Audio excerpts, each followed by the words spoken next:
N ജീവനെ കാളും നീ വലിയതാണെനിക്ക്. N ജീവനെ കാളും നീ വലിയതാണെനിക്ക്.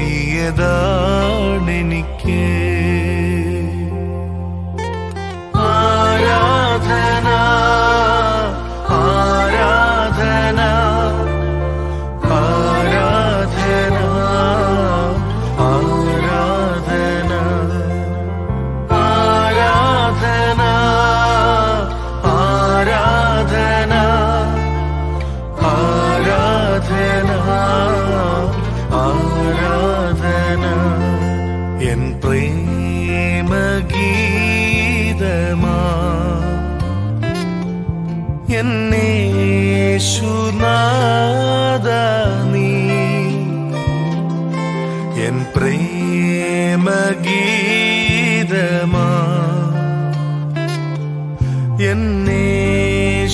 എന്നേശുനാഥ നീ, എൻ ജീവനെ കാളും നീ വലിയതാണെനിക്ക്. എൻ ജീവനെ കാളും നീ വലിയതാണെനിക്ക്.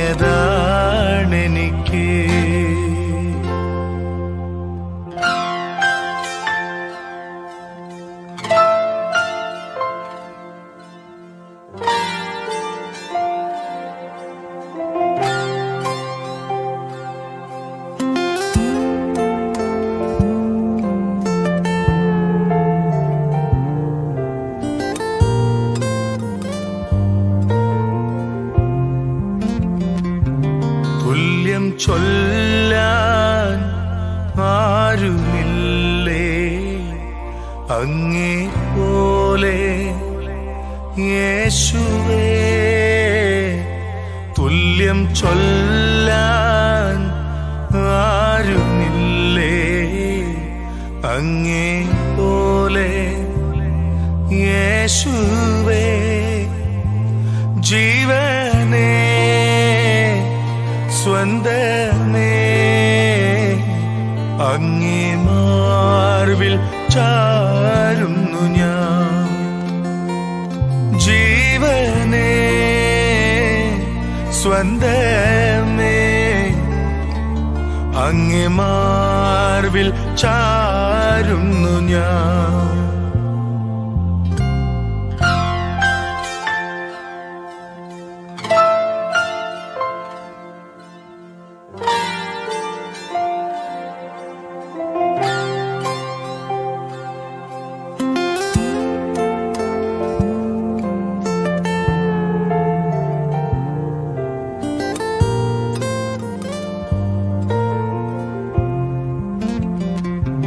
നിന്നെ പോലെ സ്നേഹിച്ചിടാൻ ആവതില്ല ആർക്കുമേ. നിന്നെ പോലെ സ്നേഹിച്ചിടാൻ ആവതില്ല ആർക്കുമേ. സ്നേഹമേ പ്രേമമേ നിന്നിൽ ഞാനും ചേർന്നിടുന്നു. സ്നേഹമേ പ്രേമമേ നിന്നിൽ ഞാനും ചേർന്നിടുന്നു. ആരാധന ആരാധന ആരാധന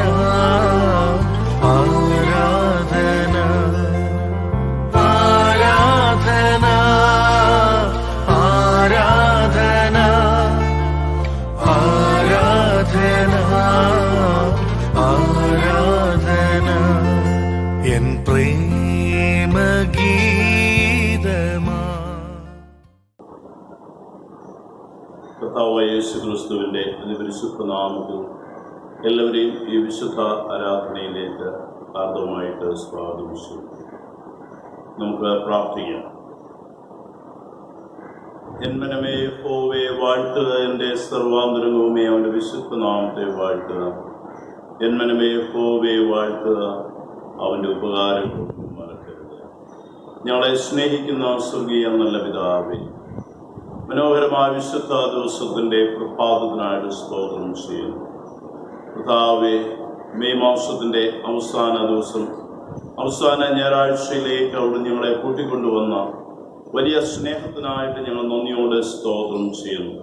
സംഭവബഹുലമായ ലോകത്തിൽ അവിടെ ഞങ്ങളെ സ്നേഹിച്ച സ്നേഹത്തിനും കരുതലിനും അവിടുത്തെ ദയയ്ക്കും അവിടുത്തെ വിശ്വസ്തയ്ക്കുമായിട്ട് ഞങ്ങൾ നന്ദിയോടെ സ്തോത്രം ചെയ്തുകൊണ്ട് അങ്ങേ ഈ പ്രഭാതത്തിൽ ഞങ്ങൾ ആരാധിക്കുകയാണ്.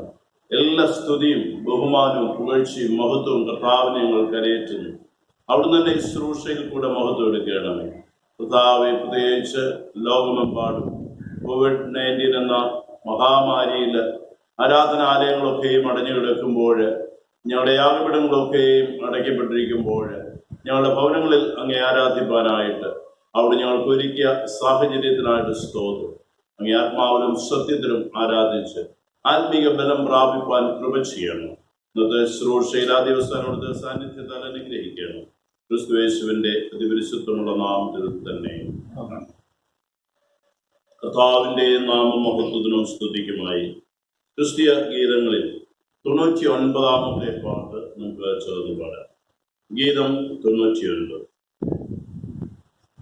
വരിക നൽവരങ്ങളെ നീ താരികയാവിയേ, ശുഭകരുണാവാവിയേ,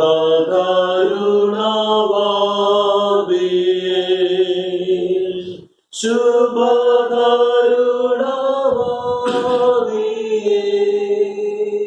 ശുഭകരുണാവാവിയേ.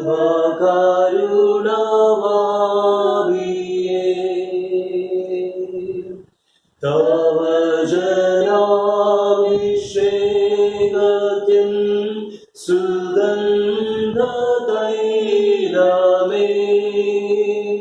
ദിവ്യസ്നാനതൈലമേ,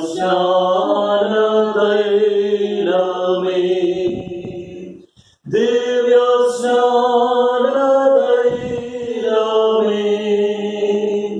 ദിവ്യസ്നാനതൈലമേ.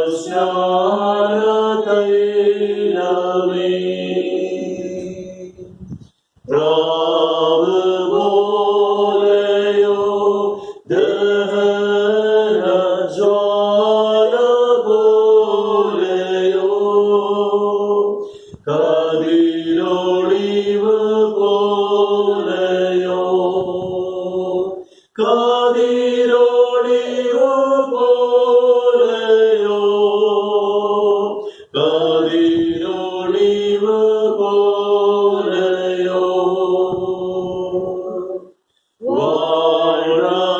വാഴമനസ്സിൻ ദുർവിചാരം ആകെ മാറുവാൻ, ഗുണമേറി തേറുവാൻ, ഗുണമേറി തേറുവാൻ, ഗുണമേറി തേറുവാൻ.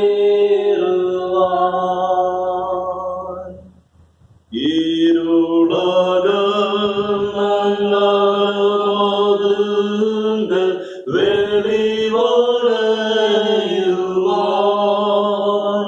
വേദത്തെളിവുണരുവാൻ,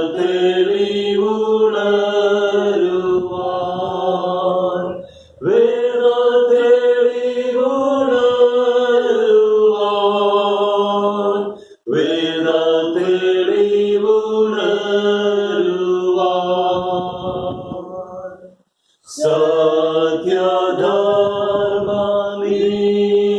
സത്യധർമ്മനീതിമാർഗ മുറകളാകുവാൻ, കൃപ വളരെ നൽകുവാൻ, കൃപ വളരെ നൽകുവാൻ, കൃപ വളരെ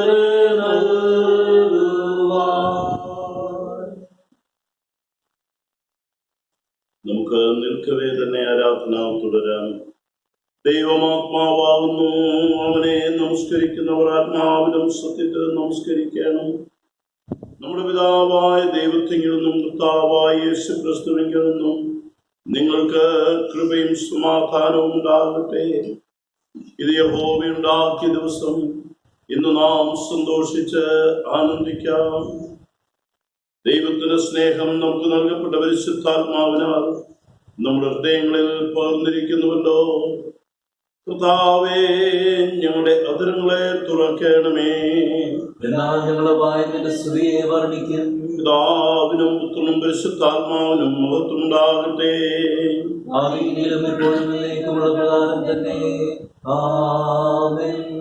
തൃത്വത്തിന് സ്തുതി എന്ന ഭാഗത്തിന് പകരമായിട്ട് രണ്ടാമത്തെ ലിത്താനെ നമുക്ക് ഉപയോഗിക്കാം. അവന്റെ വാതിലുകളിൽ സ്തോത്രത്തോടും അവന്റെ പ്രാകാരങ്ങളിൽ സ്തുതിയോടും കൂടെ വരുവിൻ.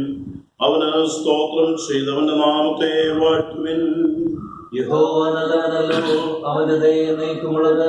അവന്റെ വിശ്വസ്തത തലമുറ തലമുറയായിരിക്കുന്നു. വരുവീൻ, നാം ഉണങ്ങി നമസ്കരിക്കാം. നമ്മെ നിർമ്മിച്ച കൊടുമ്പിൽ മുട്ടുകുത്തുക. അവൻ നമ്മുടെ ദൈവമാകുന്നു, നാമോ അവൻ നയിക്കുന്ന ജനവും അവന്റെ കൈക്കലെ ആടുകളും തന്നെ. എപ്പോഴും പർവ്വതത്തിൽ ആർ കയറും, അവന്റെ വിശുദ്ധ സ്ഥലത്ത് ആർ നിൽക്കും. വെടിപ്പുള്ള കൈയും നിർമ്മല ഹൃദയവുമുള്ളവൻ, യാചത്തിന് മനസ്സ് വയ്ക്കാതെയും കള്ളസത്യം ചെയ്യാതെയും ഇരിക്കുന്നവൻ. ഞങ്ങളുടെ ദൈവമായ കർത്താവിന്റെ പക്കൽ കരുണയും മോചനവും ഉണ്ട്. ഞങ്ങളോ അവനോട് മത്സരിച്ചു. അവൻ നിന്റെ ദാസന്മാരായ പ്രവാചകന്മാർ മുഖാന്തരം ഞങ്ങളുടെ മുമ്പിൽ വെച്ചിരിക്കുന്ന ന്യായപ്രമാണപ്രകാരം നടപ്പാൻ ഞങ്ങളുടെ ദൈവമായ കൂടെ വചനം കേട്ടനുസരിച്ചില്ല.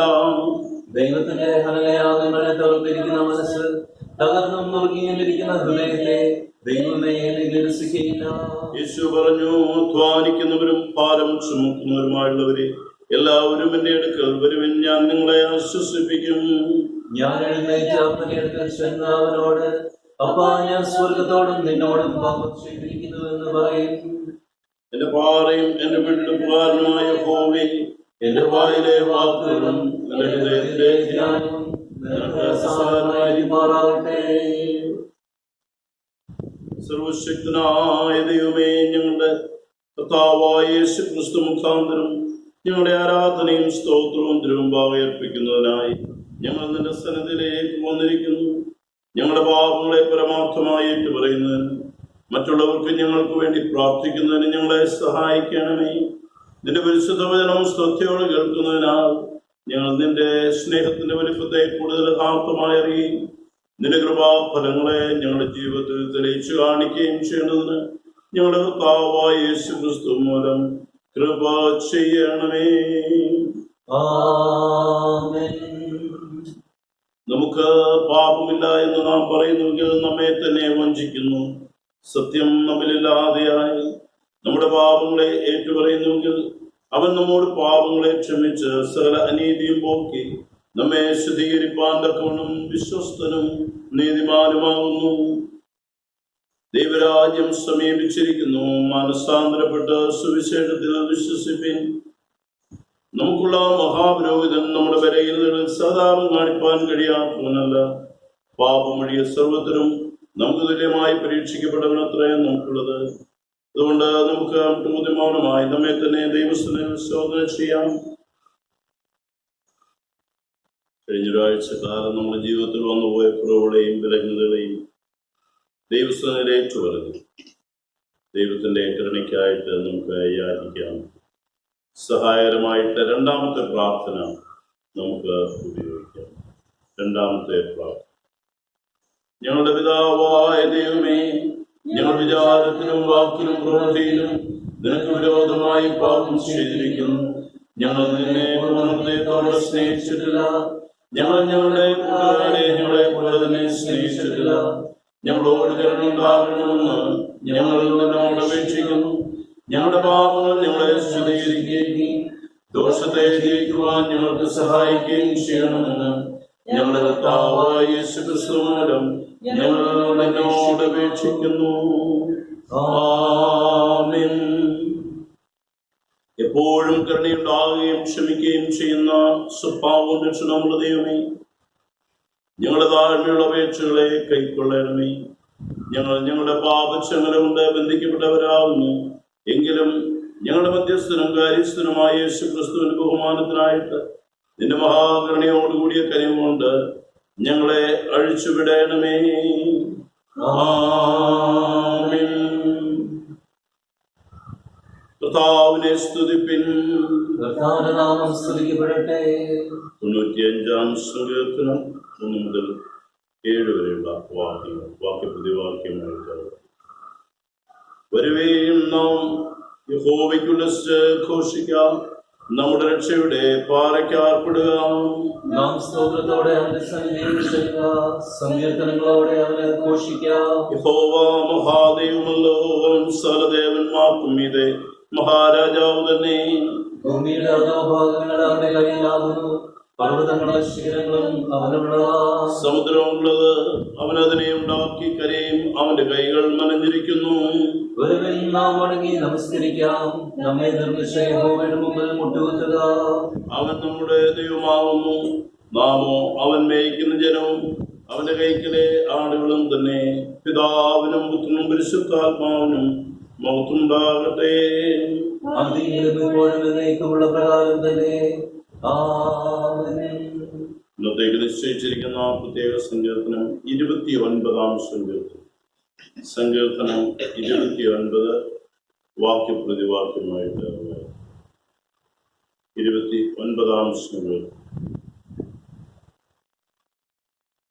ദൈവപുത്രന്മാരെ, യഹോവയ്ക്ക് കൊടുപ്പിൻ, യഹോവയ്ക്ക് മഹത്വവും ശക്തിയും കൊടുപ്പിൻ. യഹോവയ്ക്ക് അവന്റെ നാമത്തിന് മഹത്വം കൊടുപ്പിൻ, വിശുദ്ധാലങ്കാരം ധരിച്ച് യഹോവയെ നമസ്കരിപ്പിൻ. യഹോവയുടെ ശബ്ദം വെള്ളത്തിന്മീതെ മുഴങ്ങുന്നു, പെരുവെള്ളത്തിന്മീതെ യഹോവ മഹത്വത്തിന്റെ ദൈവം തന്നെ ഇടിമുഴക്കുന്നു. യഹോവയുടെ ശബ്ദം ശക്തിയോടെ മുഴങ്ങുന്നു, യഹോവയുടെ ശബ്ദം മഹിമയോടെ മുഴങ്ങുന്നു. യഹോവയുടെ ശബ്ദം ദേവദാരുക്കളെ തീർക്കുന്നു, യഹോവ ലെബാനോനിലെ ദേവദാരുക്കളെ തീർക്കുന്നു. അവനെ കാളക്കുട്ടിയെ പോലെയും ലെബാനോനെയും സിരിയോനെയും കാട്ടുപോത്തിൻ കുട്ടിയെ പോലെയും തുള്ളിക്കുന്നു.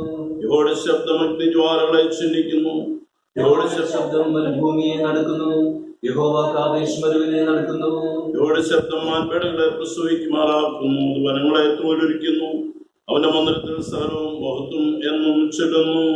യഹോവ ജലപ്രളയത്തിന്മീതെ ഇരുന്നു, യഹോവ എന്നേക്കും രാജാവായിരിക്കുന്നു. യഹോവ തന്റെ ജനത്തിന് ശക്തി നൽകും, യഹോവ തന്റെ ജനത്തെ സമാധാനം നൽകി അനുഗ്രഹിക്കും. പിതാവിനും പുത്രനും പരിശുദ്ധാത്മാവിനും മഹത്വം ഉണ്ടാകട്ടെ. ആദിയിലും ഇപ്പോഴും എന്നേക്കുമുള്ള പ്രകാരം തന്നെ. ആമേൻ. പാഠഭാഗം വായിക്കാം. 1-ാം പാഠം. യെഹെസ്കേൽ പ്രവാചകന്റെ പുസ്തകം 36-ാം അധ്യായം 24 മുതൽ 36 വരെ എഴുതപ്പെട്ടിരിക്കുന്ന ദൈവവചനം ശ്രദ്ധിക്കും. യെഹെസ്കേൽ പ്രവാചകന്റെ പുസ്തകം 36-ാം അധ്യായം 24 മുതൽ 36 വരെ. ഞാൻ നിങ്ങളെ ജാതികളുടെ ഇടയിൽ നിന്ന് കൂട്ടി സകല ദേശങ്ങളിൽ നിന്നും നിങ്ങളെ ശേഖരിച്ച് സ്വന്തം ദേശത്തേക്ക് വരുത്തും. ഞാൻ നിങ്ങളുടെ മേൽ നിർമ്മല ജലം തളിക്കും, നിങ്ങൾ നിർമ്മലരായി തീരും. ഞാൻ നിങ്ങളുടെ സകല മലിനതയും സകല വിഗ്രഹങ്ങളെയും നീക്കി നിങ്ങളെ നിർമ്മലീകരിക്കും. ഞാൻ നിങ്ങൾക്ക് പുതിയൊരു ഹൃദയം തരും, പുതിയൊരു ആത്മാവിനെ ഞാൻ നിങ്ങളുടെ ഉള്ളിലാക്കും. കല്ലായുള്ള ഹൃദയം ഞാൻ നിങ്ങളുടെ ജഡത്തിൽ നിന്ന് നീക്കി മാംസമായുള്ള ഹൃദയം നിങ്ങൾക്ക് തരും. ഞാൻ എൻ്റെ ആത്മാവിനെ നിങ്ങളുടെ ഉള്ളിലാക്കി നിങ്ങളെ എൻ്റെ ചട്ടങ്ങളിൽ നടക്കുമാറാക്കും. നിങ്ങൾ എൻ്റെ വിധികളെ പ്രമാണിച്ച് അനുഷ്ഠിക്കും. ഞാൻ നിങ്ങളുടെ പിതാക്കന്മാർ കൊടുത്ത ദേശത്ത് നിങ്ങൾ പാർക്കും. നിങ്ങൾ എനിക്ക് ജനമായും ഞാൻ നിങ്ങൾക്ക് ദൈവമായും ഇരിക്കും. ഞാൻ നിങ്ങളുടെ സകല മലിനതകളും നീക്കി നിങ്ങളെ രക്ഷിക്കും. ഞാൻ നിങ്ങളുടെ മേൽ ക്ഷാമം വരുത്താതെ ധാന്യം വിളിച്ചു വരുത്തി വർദ്ധിപ്പിക്കും. നിങ്ങൾ ഇനിമേൽ ജാതികളുടെ ഇടയിൽ ക്ഷാമത്തിന്റെ നിന്ന് അനുഭവിക്കാതിരിക്കേണ്ടതിന് ഞാൻ വൃക്ഷങ്ങളുടെ ഫലവും നിലത്തിന്റെ വിളവും വർദ്ധിപ്പിക്കും. അപ്പോൾ നിങ്ങൾ നിങ്ങളുടെ ദുർമാർഗങ്ങളെയും നന്നല്ലാത്ത പ്രവൃത്തികളെയും ഓർത്ത് നിങ്ങളുടെ അകൃത്യങ്ങൾ നിമിത്തവും മ്ലേച്ഛതകൾ നിമിത്തവും നിങ്ങൾക്ക് നിങ്ങളോട് തന്നെ വെറുപ്പ് തോന്നും. നിങ്ങളുടെ നിമിത്തമല്ല ഞാനിത് ചെയ്യുന്നത് എന്ന് നിങ്ങൾക്ക് ബോധ്യമായിരിക്കട്ടെ എന്ന് സൈന്യങ്ങളുടെ യഹോവ അരുളി ചെയ്യുന്നു. ഇസ്രായേൽ ഗൃഹമേ, നിങ്ങളുടെ നടപ്പുനിമിത്തം ലജ്ജിച്ച് നാണിപ്പിൻ. യഹോവയായ കർത്താവ് ഇപ്രകാരം അരുളി ചെയ്യുന്നു. ഞാൻ നിങ്ങളുടെ ആകൃത്യമൊക്കെയും നീക്കി നിങ്ങളെ നിർമ്മലീകരിക്കുന്ന നാളിൽ നിങ്ങളുടെ പട്ടണങ്ങളിൽ ഞാൻ ആളെ പാർപ്പിക്കും, ശൂന്യസ്ഥലങ്ങളെയും പണിയും. വഴി പോകുന്ന എവിടെയും കാഴ്ചയ്ക്ക് ശൂന്യമായി കിടക്കുന്ന പ്രദേശത്ത് കൃഷി നടക്കും. ശൂന്യമായി കിടന്നിരുന്ന ദേശം ഏതൻ തോട്ടം പോലെ ആയിത്തീർന്നുവല്ലോ. പാഴും ശൂന്യവും ഇടിഞ്ഞു കിടന്നിരുന്ന പട്ടണങ്ങൾ ഉറപ്പും നിവാസികളും ഉള്ളവ ആയിത്തീരുമല്ലോ എന്ന് അവർ പറയും. ഇടിഞ്ഞു കിടന്നിരുന്ന പട്ടണങ്ങളെ യഹോവയായി ഞാൻ പണിതു, ശൂന്യപ്രദേശത്ത് നടുനില വെച്ചുണ്ടാക്കി എന്ന് നിങ്ങളുടെ ചുറ്റും ശേഷിച്ചിരിക്കുന്ന ജാതികൾ അന്ന് അറിയും. യഹോവയായി ഞാൻ അരുളി ചെയ്തിരിക്കുന്നു, ഞാൻ നിവർത്തിക്കുകയും ചെയ്യും. ഒന്നാം ഭാഗം അവസാനിക്കുന്നു. സെഖരിയാവിന്റെ പാട്ട് വാക്കുകൾ. സെഖരിയാവിന്റെ പാട്ട്.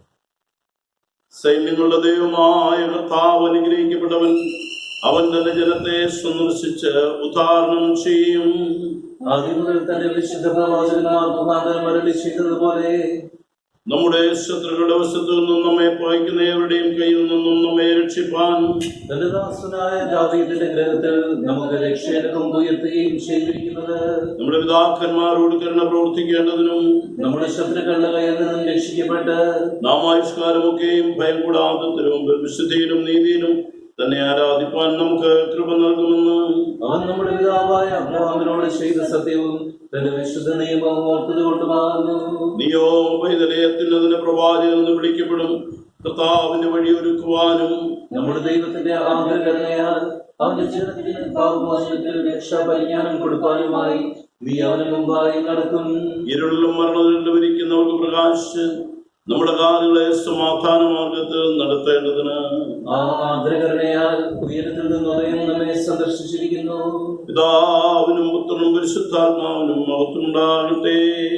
ആദിയിലും ഇപ്പോഴും എന്നേക്കുമുള്ള പ്രകാരം തന്നെ. ആമേൻ. രണ്ടാം പാഠമായിട്ട് അപ്പോസ്തല പ്രവൃത്തികൾ 2-ാം അധ്യായം 1 മുതൽ 13 വരെയുള്ള വാക്കുകളെ നമുക്ക് വായിച്ച് ശ്രമിക്കാം. അപ്പോസ്തല പ്രവൃത്തികൾ 2-ാം അധ്യായം 1 മുതൽ 13 വരെയുള്ള വാക്കുകൾ. പെന്തക്കോസ്ത് നാൾ വന്നപ്പോൾ എല്ലാവരും ഒരു സ്ഥലത്ത് കൂടിയിരുന്നു. പെട്ടെന്ന് കൊടിയ കാറ്റടിക്കുന്നത് പോലെ ആകാശത്തു നിന്ന് ഒരു മുഴക്കമുണ്ടായി. അവർ ഇരുന്നിരുന്ന വീടും മുഴുവനും നിറച്ചു. അഗ്നിജ്വാല പോലെ പിളർന്നിരിക്കുന്ന നാവുകൾ അവർക്ക് പ്രത്യക്ഷമായി. അവരിൽ ഓരോരുത്തരുടെ മേൽ പതിഞ്ഞു. എല്ലാവരും പരിശുദ്ധാത്മാവ് നിറഞ്ഞവരായി ആത്മാവ് ഉച്ചരിപ്പാൻ നൽകിയതുപോലെ അന്യഭാഷകൾ സംസാരിച്ചു തുടങ്ങി. അന്ന് ആകാശത്തിന് കീഴിലുള്ള സകല ജാതികളിൽ നിന്നും യെരൂശലേമിൽ വന്നു പാർക്കുന്ന യഹൂദന്മാരായ ഭക്തിയുള്ള പുരുഷന്മാരുണ്ടായിരുന്നു. ഈ മുഴക്കമുണ്ടായപ്പോൾ പുരുഷാരം ഒന്നുകൂടി. ഓരോരുത്തൻ താന്താന്റെ ഭാഷയിൽ അവർ സംസാരിക്കുന്നത് കേട്ട് അമ്പരന്നു പോയി. എല്ലാവരും ഭ്രമിച്ചു, ആശ്ചര്യപ്പെട്ടു. ഈ സംസാരിക്കുന്നവരെല്ലാം ഗലീലക്കാരല്ലയോ? പിന്നെ നാം ഓരോരുത്തരും ജനിച്ച നമ്മുടെ സ്വന്തം ഭാഷയിൽ അവർ സംസാരിച്ചു കേൾക്കുന്നത് എങ്ങനെ? ഭക്തരും മേദ്യരും എല്ലാമേരും മെസൊപ്പൊത്താമ്യരും യഹൂദ്യരും കപ്പദോക്യയിലും പുന്തോസിലും ആസ്യയിലും പ്രഗുര്യയിലും പമ്പുല്യയിലും മിസ്രൈമിലും കുറേനയ്ക്ക് ചേർന്ന ലിബ്യ പ്രദേശങ്ങളിൽ പാർക്കുന്നവരും റോമയിൽ നിന്ന് വന്ന് പാർക്കുന്നവരും യഹൂദന്മാരും യഹൂദ മതാനുസാരികളും ക്രേത്യരും അറബിക്കാരുമായ നാം ഈ നമ്മുടെ ഭാഷകളിൽ അവർ ദൈവത്തിന്റെ വൻകാര്യങ്ങളെ പ്രസ്താവിക്കുന്നത് കേൾക്കുന്നുവല്ലോ എന്നാണ് പറയുന്നത്. എല്ലാവരും ഭ്രമിച്ചു, ചഞ്ചലിച്ചു. ഇതെന്തായിരിക്കും എന്ന് തമ്മിൽ പറഞ്ഞു. അവർ പുതുവീഞ്ഞ് പിടിച്ചിരിക്കുന്നു എന്ന് മറ്റു ചിലർ പരിഹസിച്ച് പറഞ്ഞു. ഇവിടെ പാഠഭാഗം നമുക്ക് പ്രാർത്ഥിക്കാൻ. ഞങ്ങളെ സ്നേഹിക്കുന്ന ഞങ്ങളുടെ സ്വർഗീയ നല്ല പിതാവേ, അവിടുന്ന് വാഗ്ദാനം ചെയ്ത പരിശുദ്ധാത്മാവിനെ പെന്തക്കോസ്ത് നാളിൽ ആദിമ സഭയുടെ മേലെ അവിടുന്ന് പകർന്ന ആത്മീയ അനുഭവത്തെ ഞങ്ങൾ ഓർക്കുകയും ധ്യാനിക്കുകയും ചെയ്യുന്ന അവിശുദ്ധ ദിവസം അവിടുത്തെ ദിവ്യമായ സാന്നിധ്യത്താലും ആലോചനയാലും ഞങ്ങളെ ബലപ്പെടുത്തണമെന്ന് പ്രാർത്ഥിക്കുന്നു. വചനം അവിടുത്തേതാകുന്നത്. വചനത്തിന്റെ മർമ്മങ്ങളെ ഗ്രഹിപ്പാൻ ഇതിന്റെ പരിശുദ്ധാത്മാവിന്റെ ബലം ഞങ്ങളിൽ പകരണമെന്ന് പ്രാർത്ഥിക്കുന്നു. ഇതിനെ ക്രിസ്തുവിന്റെ മറവിൽ മറയ്ക്കണം. കേൾക്കുന്ന ആ ജനത്തോട് അവിടുന്ന് സംസാരിക്കണം. ക്രിസ്തുയേശുവിന്റെ നാമത്തിൽ തന്നെ. ആമേൻ. ദൈവനാമത്തിന് മഹത്വമുണ്ടാകട്ടെ. ആഗോള ക്രൈസ്തവ സഭ പെന്തക്കോസ്ത് പെരുന്നാൾ ആഘോഷിക്കുന്ന ദിനമാണ് പെന്തക്കോസ്ത് ഞായർ ആകുന്ന ഇന്നേ ദിവസം വീണ്ടും ദൃശ്യ മാധ്യമങ്ങളുടെ സഹായത്തോടുകൂടെ നിങ്ങളോട് സംവാദം ചെയ്യുവാനായിട്ട് സംസാരിക്കുവാനായിട്ട് ദൈവം ഒരുക്കിയായി സമയത്തിനായിട്ട് ദൈവത്തിന് സ്തോത്രം ചെയ്യും. COVID-19 എന്ന ഈ മഹാമാരി ലോകരാജ്യങ്ങളുടെ മേൽ ആധിപത്യം ഉറപ്പിക്കുമ്പോൾ ഭരണാധിപന്മാരും ശാസ്ത്രജ്ഞന്മാരും വൈദ്യശാസ്ത്രവും നിസ്സഹായരായി കൈമലർത്തുന്ന കാഴ്ചയാണ് നാം കാണുന്നത്. എന്നാൽ ദൈവജനത്തെ സംബന്ധിച്ചിടത്തോളം പ്രവാചക പുസ്തകം 26-ാം അധ്യായത്തിന്റെ 4-ാം വാക്യത്തിൽ പ്രവാചകൻ പറയുന്നു, യഹോവയാം യാഹിൽ ശാശ്വതമായൊരു പാറയുള്ളതിനാൽ യഹോവിൽ എന്നേക്കും ആശ്രയിക്കും. പൂർണ്ണമായിട്ട് ആശ്രയിക്കുവാനും ശരണപ്പെടുവാനും ദൈവം നമുക്ക് ശാശ്വതമായ ഒരു സങ്കേതം നൽകിയിരിക്കുന്നു. ക്രൈസ്തവ സഭയുടെ ദൗത്യമാണ് വിലാപങ്ങൾ 2:19 പറയുന്നത് പോലെ രാത്രിയിൽ യാമാരംഭത്തെങ്കിൽ എഴുന്നേറ്റ് നിലവിളിക്കുക, നിന്റെ ഹൃദയത്തെ ദൈവസ്വനത്തിൽ പകരുക.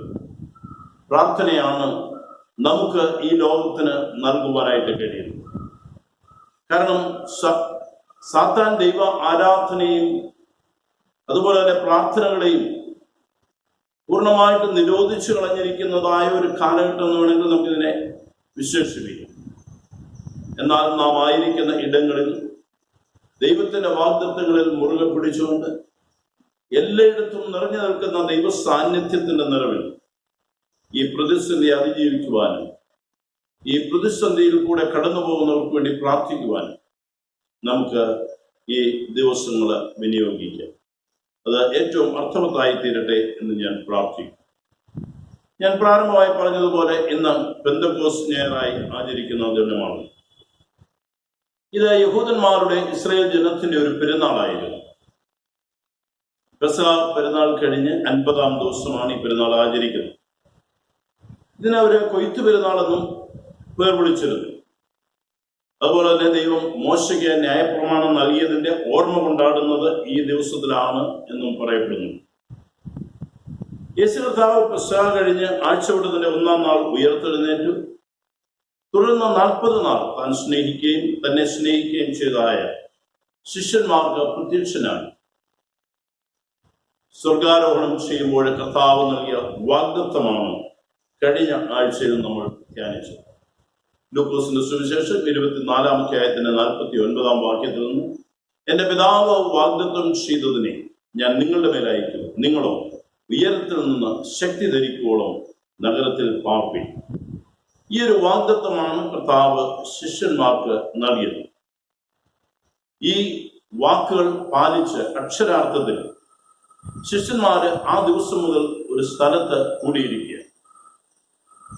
അപ്പോസ്തല പ്രവർത്തികൾ 2-ാം അധ്യായത്തിന്റെ 1-ാം വാക്യം ഇവിടെയാണ്, ഈ പശ്ചാത്തലത്തിലാണ് നമ്മൾ വായിക്കുന്നത്. ലൂക്കോസ് തന്നെയാണ് അപ്പോസ്തല പ്രവർത്തികൾ എഴുതുന്നത്. അതുകൊണ്ട് ലൂക്കോസിന്റെ സുവിശേഷം 24-ാം അധ്യായത്തിന്റെ തുടർച്ച എന്നവണ്ണം നമുക്ക് അപ്പോസ്തലന്മാരുടെ പ്രവൃത്തികളും നമുക്ക് വായിക്കുവാനായിട്ട് കഴിയും. അവിടെ പറഞ്ഞിരിക്കുന്നു, കാത്തിരുന്നതായ ശിഷ്യന്മാര് പെന്തക്കോസ്ത് നാൾ വന്നപ്പോൾ 2-ാം അധ്യായത്തിന്റെ 1-ാം വാക്യം, എല്ലാവരും ഒരു സ്ഥലത്ത് ഒന്നിച്ചു കൂടിയിരുന്നു. പെട്ടെന്ന് കൊടിയ കാറ്റടിക്കുന്നത് പോലെ ആകാശത്തു നിന്നൊരു മുഴക്കമുണ്ടായി. അവർ ഇരുന്നിരുന്ന വീടും മുഴുവനും നിറച്ചു. അഗ്നിജ്വാല പോലെ പിളർന്നിരിക്കുന്ന നാവുകൾ അവർക്ക് പ്രത്യക്ഷമായി. അവരിൽ ഓരോരുത്തരുടെ മേൽ പതിഞ്ഞു. എല്ലാവരും പരിശുദ്ധാത്മാവ് നിറഞ്ഞവരായി ആത്മാവ് അവർക്ക് ഉച്ചരിപ്പാൻ നൽകിയതുപോലെ അന്യഭാഷകളിൽ സംസാരിച്ച് തുടങ്ങി. ഇതാണ് പെന്തക്കോസ്ത് ദിനത്തിൽ സംഭവിച്ചത്. കർത്താവ് സ്വർഗാരോഹണം ചെയ്തതിന്റെ 10-ാം ദിവസം അവരൊരുമിച്ച് ദൈവസന്നിധിയിലായിരിക്കുമ്പോൾ വാഗ്ദത്തം ചെയ്ത പരിശുദ്ധാത്മാവിനെ ദൈവം അവരുടെ മേൽ അയക്കി. ഈ പരിശുദ്ധാത്മാവിനെ അവരുടെ മേൽ അയച്ചപ്പോൾ പരിശുദ്ധാത്മാവ് ഭൂമിയിലേക്ക് വന്നു എന്നുള്ളതിന്റെ അടയാളങ്ങളാണ് നമുക്കവിടെ വായിക്കുവാനായിട്ട് കഴിഞ്ഞത്. കൊടിയ കാറ്റടിക്കുന്നത് പോലെ ഒരു മുഴക്കമുണ്ടായി. അഗ്നിജ്വാല പോലെ പിളർന്നിരിക്കുന്ന നാവുകൾ അവർക്ക് പ്രത്യക്ഷമായി. അതുപോലെ തന്നെ അവർ അന്യഭാഷകളിൽ സംസാരിക്കുവാനായിട്ട് തുടങ്ങി. ഇത് പരിശുദ്ധാത്മാവ് ഭൂമിയിൽ വന്നു എന്നുള്ളതിന് ദൈവം നൽകിയതായ ചില അടയാളങ്ങളായിട്ട് വ്യക്തമായിട്ട് അവിടെ പറഞ്ഞിരിക്കുന്നു. നമുക്കറിയാം, യേശു കർത്താവിന്റെ ജനനത്തിന് കർത്താവ് ഭൂമിയിലേക്ക് വന്നു എന്നുള്ളതിനും ചില അടയാളങ്ങൾ അവിടെ നൽകിയുണ്ടായി. ലൂക്കോസ് 2:9 പറയുന്നു, ഇടയന്മാരാണ് അവിടെ അടയാളങ്ങൾ കണ്ടത്. ഒന്ന്, അവർ കർത്താവിന്റെ ദൂതനെ അവർ പതിവില്ലാതെ ദർശിക്കും. രണ്ടാമതായിട്ട് കർത്താവിന്റെ തേജസ് അവരുടെ ചുറ്റും മിന്നി എന്നാണ് പറയുന്നത്, ഒരു വെളിച്ചം അവർ കണ്ടു. മൂന്നാമത് പറയാണ്, ദൂതൻ ശിശുവിനെ കുറിച്ചുള്ള അടയാളങ്ങൾ, ശീലയിൽ പൊതിഞ്ഞതായ ഒരു ശിശുവിനെ നിങ്ങൾ കാണുവാൻ കഴിയും എന്ന് പറഞ്ഞു. വിദ്വാൻമാർക്ക് അടയാളം ലഭിച്ചു. അവർ കണ്ടത് ഒരു അത്ഭുത നക്ഷത്രമാണ്. അപ്പോൾ യേശു കർത്താവ് ജനിച്ചപ്പോൾ ചില അടയാളങ്ങളാണ് ലഭിച്ചത്. അതുപോലെ തന്നെ പരിശുദ്ധാത്മാവ് ഭൂമിയിലേക്ക് വന്നപ്പോഴും ചില അടയാളങ്ങൾ നൽകുകയുണ്ടായി. എന്നാൽ ഇന്ന് ഈ അടയാളങ്ങൾക്ക് പ്രാധാന്യം നൽകുന്ന ഒരു ലോകത്തിലാണ് നാം ജീവിക്കുന്നത്. പുതിയ കാറ്റടിക്കുന്നത് പോലെ മുഴക്കം, അഗ്നിജ്വാല പോലെ പിളർന്ന നാവുകള്, അന്യഭാഷ, ഇതൊക്കെ നമ്മുടെ മധ്യത്തിൽ സംഭവിക്കുമ്പോഴാണ് പരിശുദ്ധാത്മാവ് നമ്മുടെ മേൽ ആവശ്യിക്കുന്നത്, ഇറങ്ങി വരുന്നത് എന്ന് പഠിപ്പിക്കുന്നവരെയും നമുക്ക് കാണുവാനായിട്ട് കഴിയുന്നു. യേശു കർത്താവിന്റെ ജനനത്തിൽ അടയാളങ്ങൾ നമ്മൾ കണ്ടു. പരിശുദ്ധാത്മാവ് ഭൂമിയിലേക്ക് വന്നപ്പോഴും ചില അടയാളങ്ങൾ കണ്ടു. എന്നാൽ ഈ അടയാളങ്ങളുടെ പിന്നാലെ യാത്ര ചെയ്യാതെ ഈ വാഗ്ദത്തം പ്രാപിച്ചതായ ശിഷ്യന്മാരുടെ അനുഭവങ്ങളാണ് ദൈവം നമുക്ക് അവകാശമായിട്ട് തന്നത്. കഴിഞ്ഞ ആഴ്ചയിൽ നമ്മൾ കണ്ടു, യോവേൽ പ്രവാചകന്റെ പുസ്തകം 2-ാം അധ്യായത്തിന്റെ 28-ാം വാക്യത്തിൽ, അന്ത്യകാലത്ത് ഞാൻ സകല ജഡത്തിന്മേലും എൻ്റെ ആത്മാവിനെ പകരും എന്ന് പറഞ്ഞിരിക്കും. എന്നിട്ട് പറയുന്നുണ്ട്, ഈ പകരപ്പെടുന്നതായ ആത്മാവ് യാതൊരു വ്യത്യാസവുമില്ലാതെ, പ്രായ വ്യത്യാസമില്ലാതെ, സ്ത്രീ പുരുഷ വ്യത്യാസമില്ലാതെ, അല്ലെങ്കിൽ പദവി വ്യത്യാസമില്ലാതെ എല്ലാവരുടെ മേലും ഒരുപോലെ പകരും എന്ന് പറഞ്ഞു. ആ വാക്യം തന്നെയാണ് പത്രോസ് ഈ സമയത്ത് ഇവിടെ പ്രസ്താവിക്കുന്നത്. ഇതെന്താണ് എന്ന് അവർ ആശ്ചര്യപ്പെട്ട് നിൽക്കുമ്പോൾ, ഈ സംഭവങ്ങൾ കണ്ടു നിന്നതായ ആളുകൾ ഇവിടെ എന്ത് സംഭവിച്ചു എന്ന് അവർ അത്ഭുതപ്പെട്ട് നിൽക്കുമ്പോൾ പത്രോസ് എഴുന്നേറ്റ് എന്ന് പറയുകയാണ്, യോവേൽ പ്രവാചകൻ മുഖാന്തരം അരുളി ചെയ്തത് ഇവിടെ സംഭവിച്ചിരിക്കുന്നു. അപ്പോൾ പഴയ നിയമത്തിൽ വാഗ്ദത്തം ചെയ്തതിനെയും കർത്താവ് തന്റെ സ്വർഗാരോഹണ സമയത്തും തന്റെ ശിഷ്യന്മാരോട് സംസാരിക്കുമ്പോൾ വാഗ്ദത്തം ചെയ്തതുമായ പരിശുദ്ധാത്മാവിനെ പെന്തക്കോസ്ത് നാളിൽ, പെരുന്നാളിന്റെ ആ നാളിൽ അവിടെ ശിഷ്യന്മാരുടെ മേൽ അയച്ചു എന്നുള്ളതാണ് ഇവിടെ നമുക്ക് കാണുവാനായിട്ട് കഴിയും. അപ്പോൾ ഈ പരിശുദ്ധാത്മാവിനെ പ്രാപിച്ചത് അവരെല്ലാവരും പരിശുദ്ധാത്മാവ് നിറഞ്ഞവരായി തീർന്നു. അതിന്റെ അടയാളമായിട്ട് അവർ അന്യഭാഷകളിൽ സംസാരിക്കുവാനായിട്ട് തുടങ്ങി. ഇപ്പോഴിവിടെ ഞാൻ പറയാൻ ആഗ്രഹിക്കുന്നത്, പരിശുദ്ധാത്മാവ് നമ്മുടെ മേൽ വരുമ്പോഴുണ്ടാകുന്നതായ അല്ലെങ്കിൽ പരിശുദ്ധാത്മാവിന്റെ പ്രവർത്തനം എന്താകുന്നു എന്നുള്ളത്. ഒന്നാമതായിട്ട് പഴയ നിയമ വേദഭാഗം അടിസ്ഥാനമാക്കി നാം ചിന്തിച്ചാൽ നമുക്കിങ്ങനെ പറയുവാനായിട്ട് കഴിയും, Holy Spirit is a restoring spirit. പരിശുദ്ധാത്മാവ് നമ്മെ യഥാസ്ഥാനപ്പെടുത്തുന്നതായ, പുതുക്കുന്നതായ ഒരു ആത്മാവാണ്. അത് യെഹെസ്കേൽ പ്രവാചക പുസ്തകം 26-ാം അധ്യായത്തിന്റെ 24 മുതൽ 36 വരെയുള്ള വാക്യങ്ങൾ നമ്മൾ പഠിക്കുകയാണെങ്കിൽ ഇവിടെ 5 വിധത്തിലുള്ള യഥാസ്ഥാനപ്പെടലിനെ കുറിച്ച് പ്രധാനമായിട്ട് പറഞ്ഞിരിക്കുന്നു. ഒന്നാമതായിട്ട് 25-ാം വാക്യത്തിൽ പറയുന്നത്, ഞാൻ നിങ്ങൾക്കൊരു പുതിയ ഹൃദയത്തെ തരും എന്നാണ് പറഞ്ഞിരിക്കുന്നത്. 20, ഞാൻ നിങ്ങളുടെ മേൽ നിർമ്മലജലം തളിക്കും, നിങ്ങൾ നിർമ്മലരായിത്തീരും, ഞാൻ നിങ്ങളുടെ സകല മലിനതകളെയും സകല വിഗ്രഹങ്ങളെയും നീക്കി നിങ്ങളെ നിർമ്മലീകരിക്കും, ഞാൻ നിങ്ങൾക്ക് പുതിയൊരു ഹൃദയം തരും, പുതിയൊരു ആത്മാവിനെ ഞാൻ നിങ്ങളുടെ ഉള്ളിൽ ആക്കും, കല്ലായുള്ള ഹൃദയം മാറ്റി ഞാൻ മാംസമായുള്ള ഹൃദയത്തെ യഥാസ്ഥാനപ്പെടുത്തും എന്ന് പറഞ്ഞിരിക്കും. അപ്പോൾ വ്യക്തി ജീവിതത്തിൽ ദൈവം എന്താണ് ചെയ്യുന്നത്?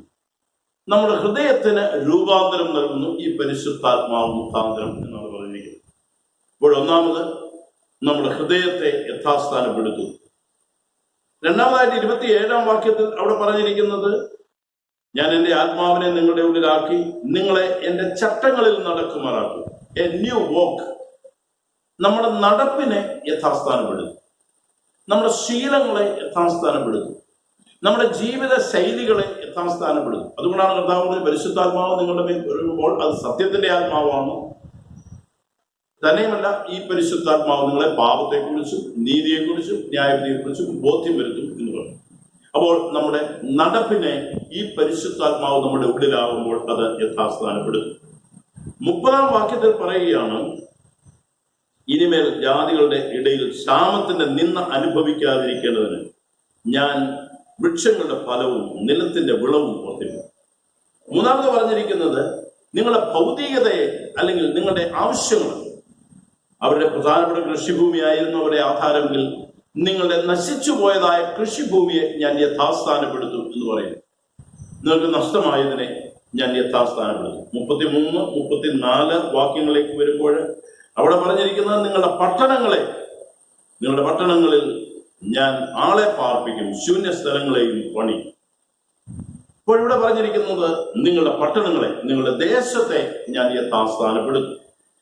37-ാം വാക്യത്തിൽ 5-ാമത്തെ വാഗ്ദത്തം പറഞ്ഞിരിക്കുകയാണ്, യഹോവയായ കർത്താവ് ഇപ്രകാരം അരുളിച്ചെയ്തു, ഇസ്രായേൽ ഗൃഹം എന്നോട് അപേക്ഷിച്ചിട്ട് ഞാൻ ഒന്നുകൂടെ ചെയ്യും, ഞാൻ അവർക്ക് ആളുകളെ ആട്ടിൻകൂട്ടത്തെ പോലെ വർദ്ധിപ്പിക്കും.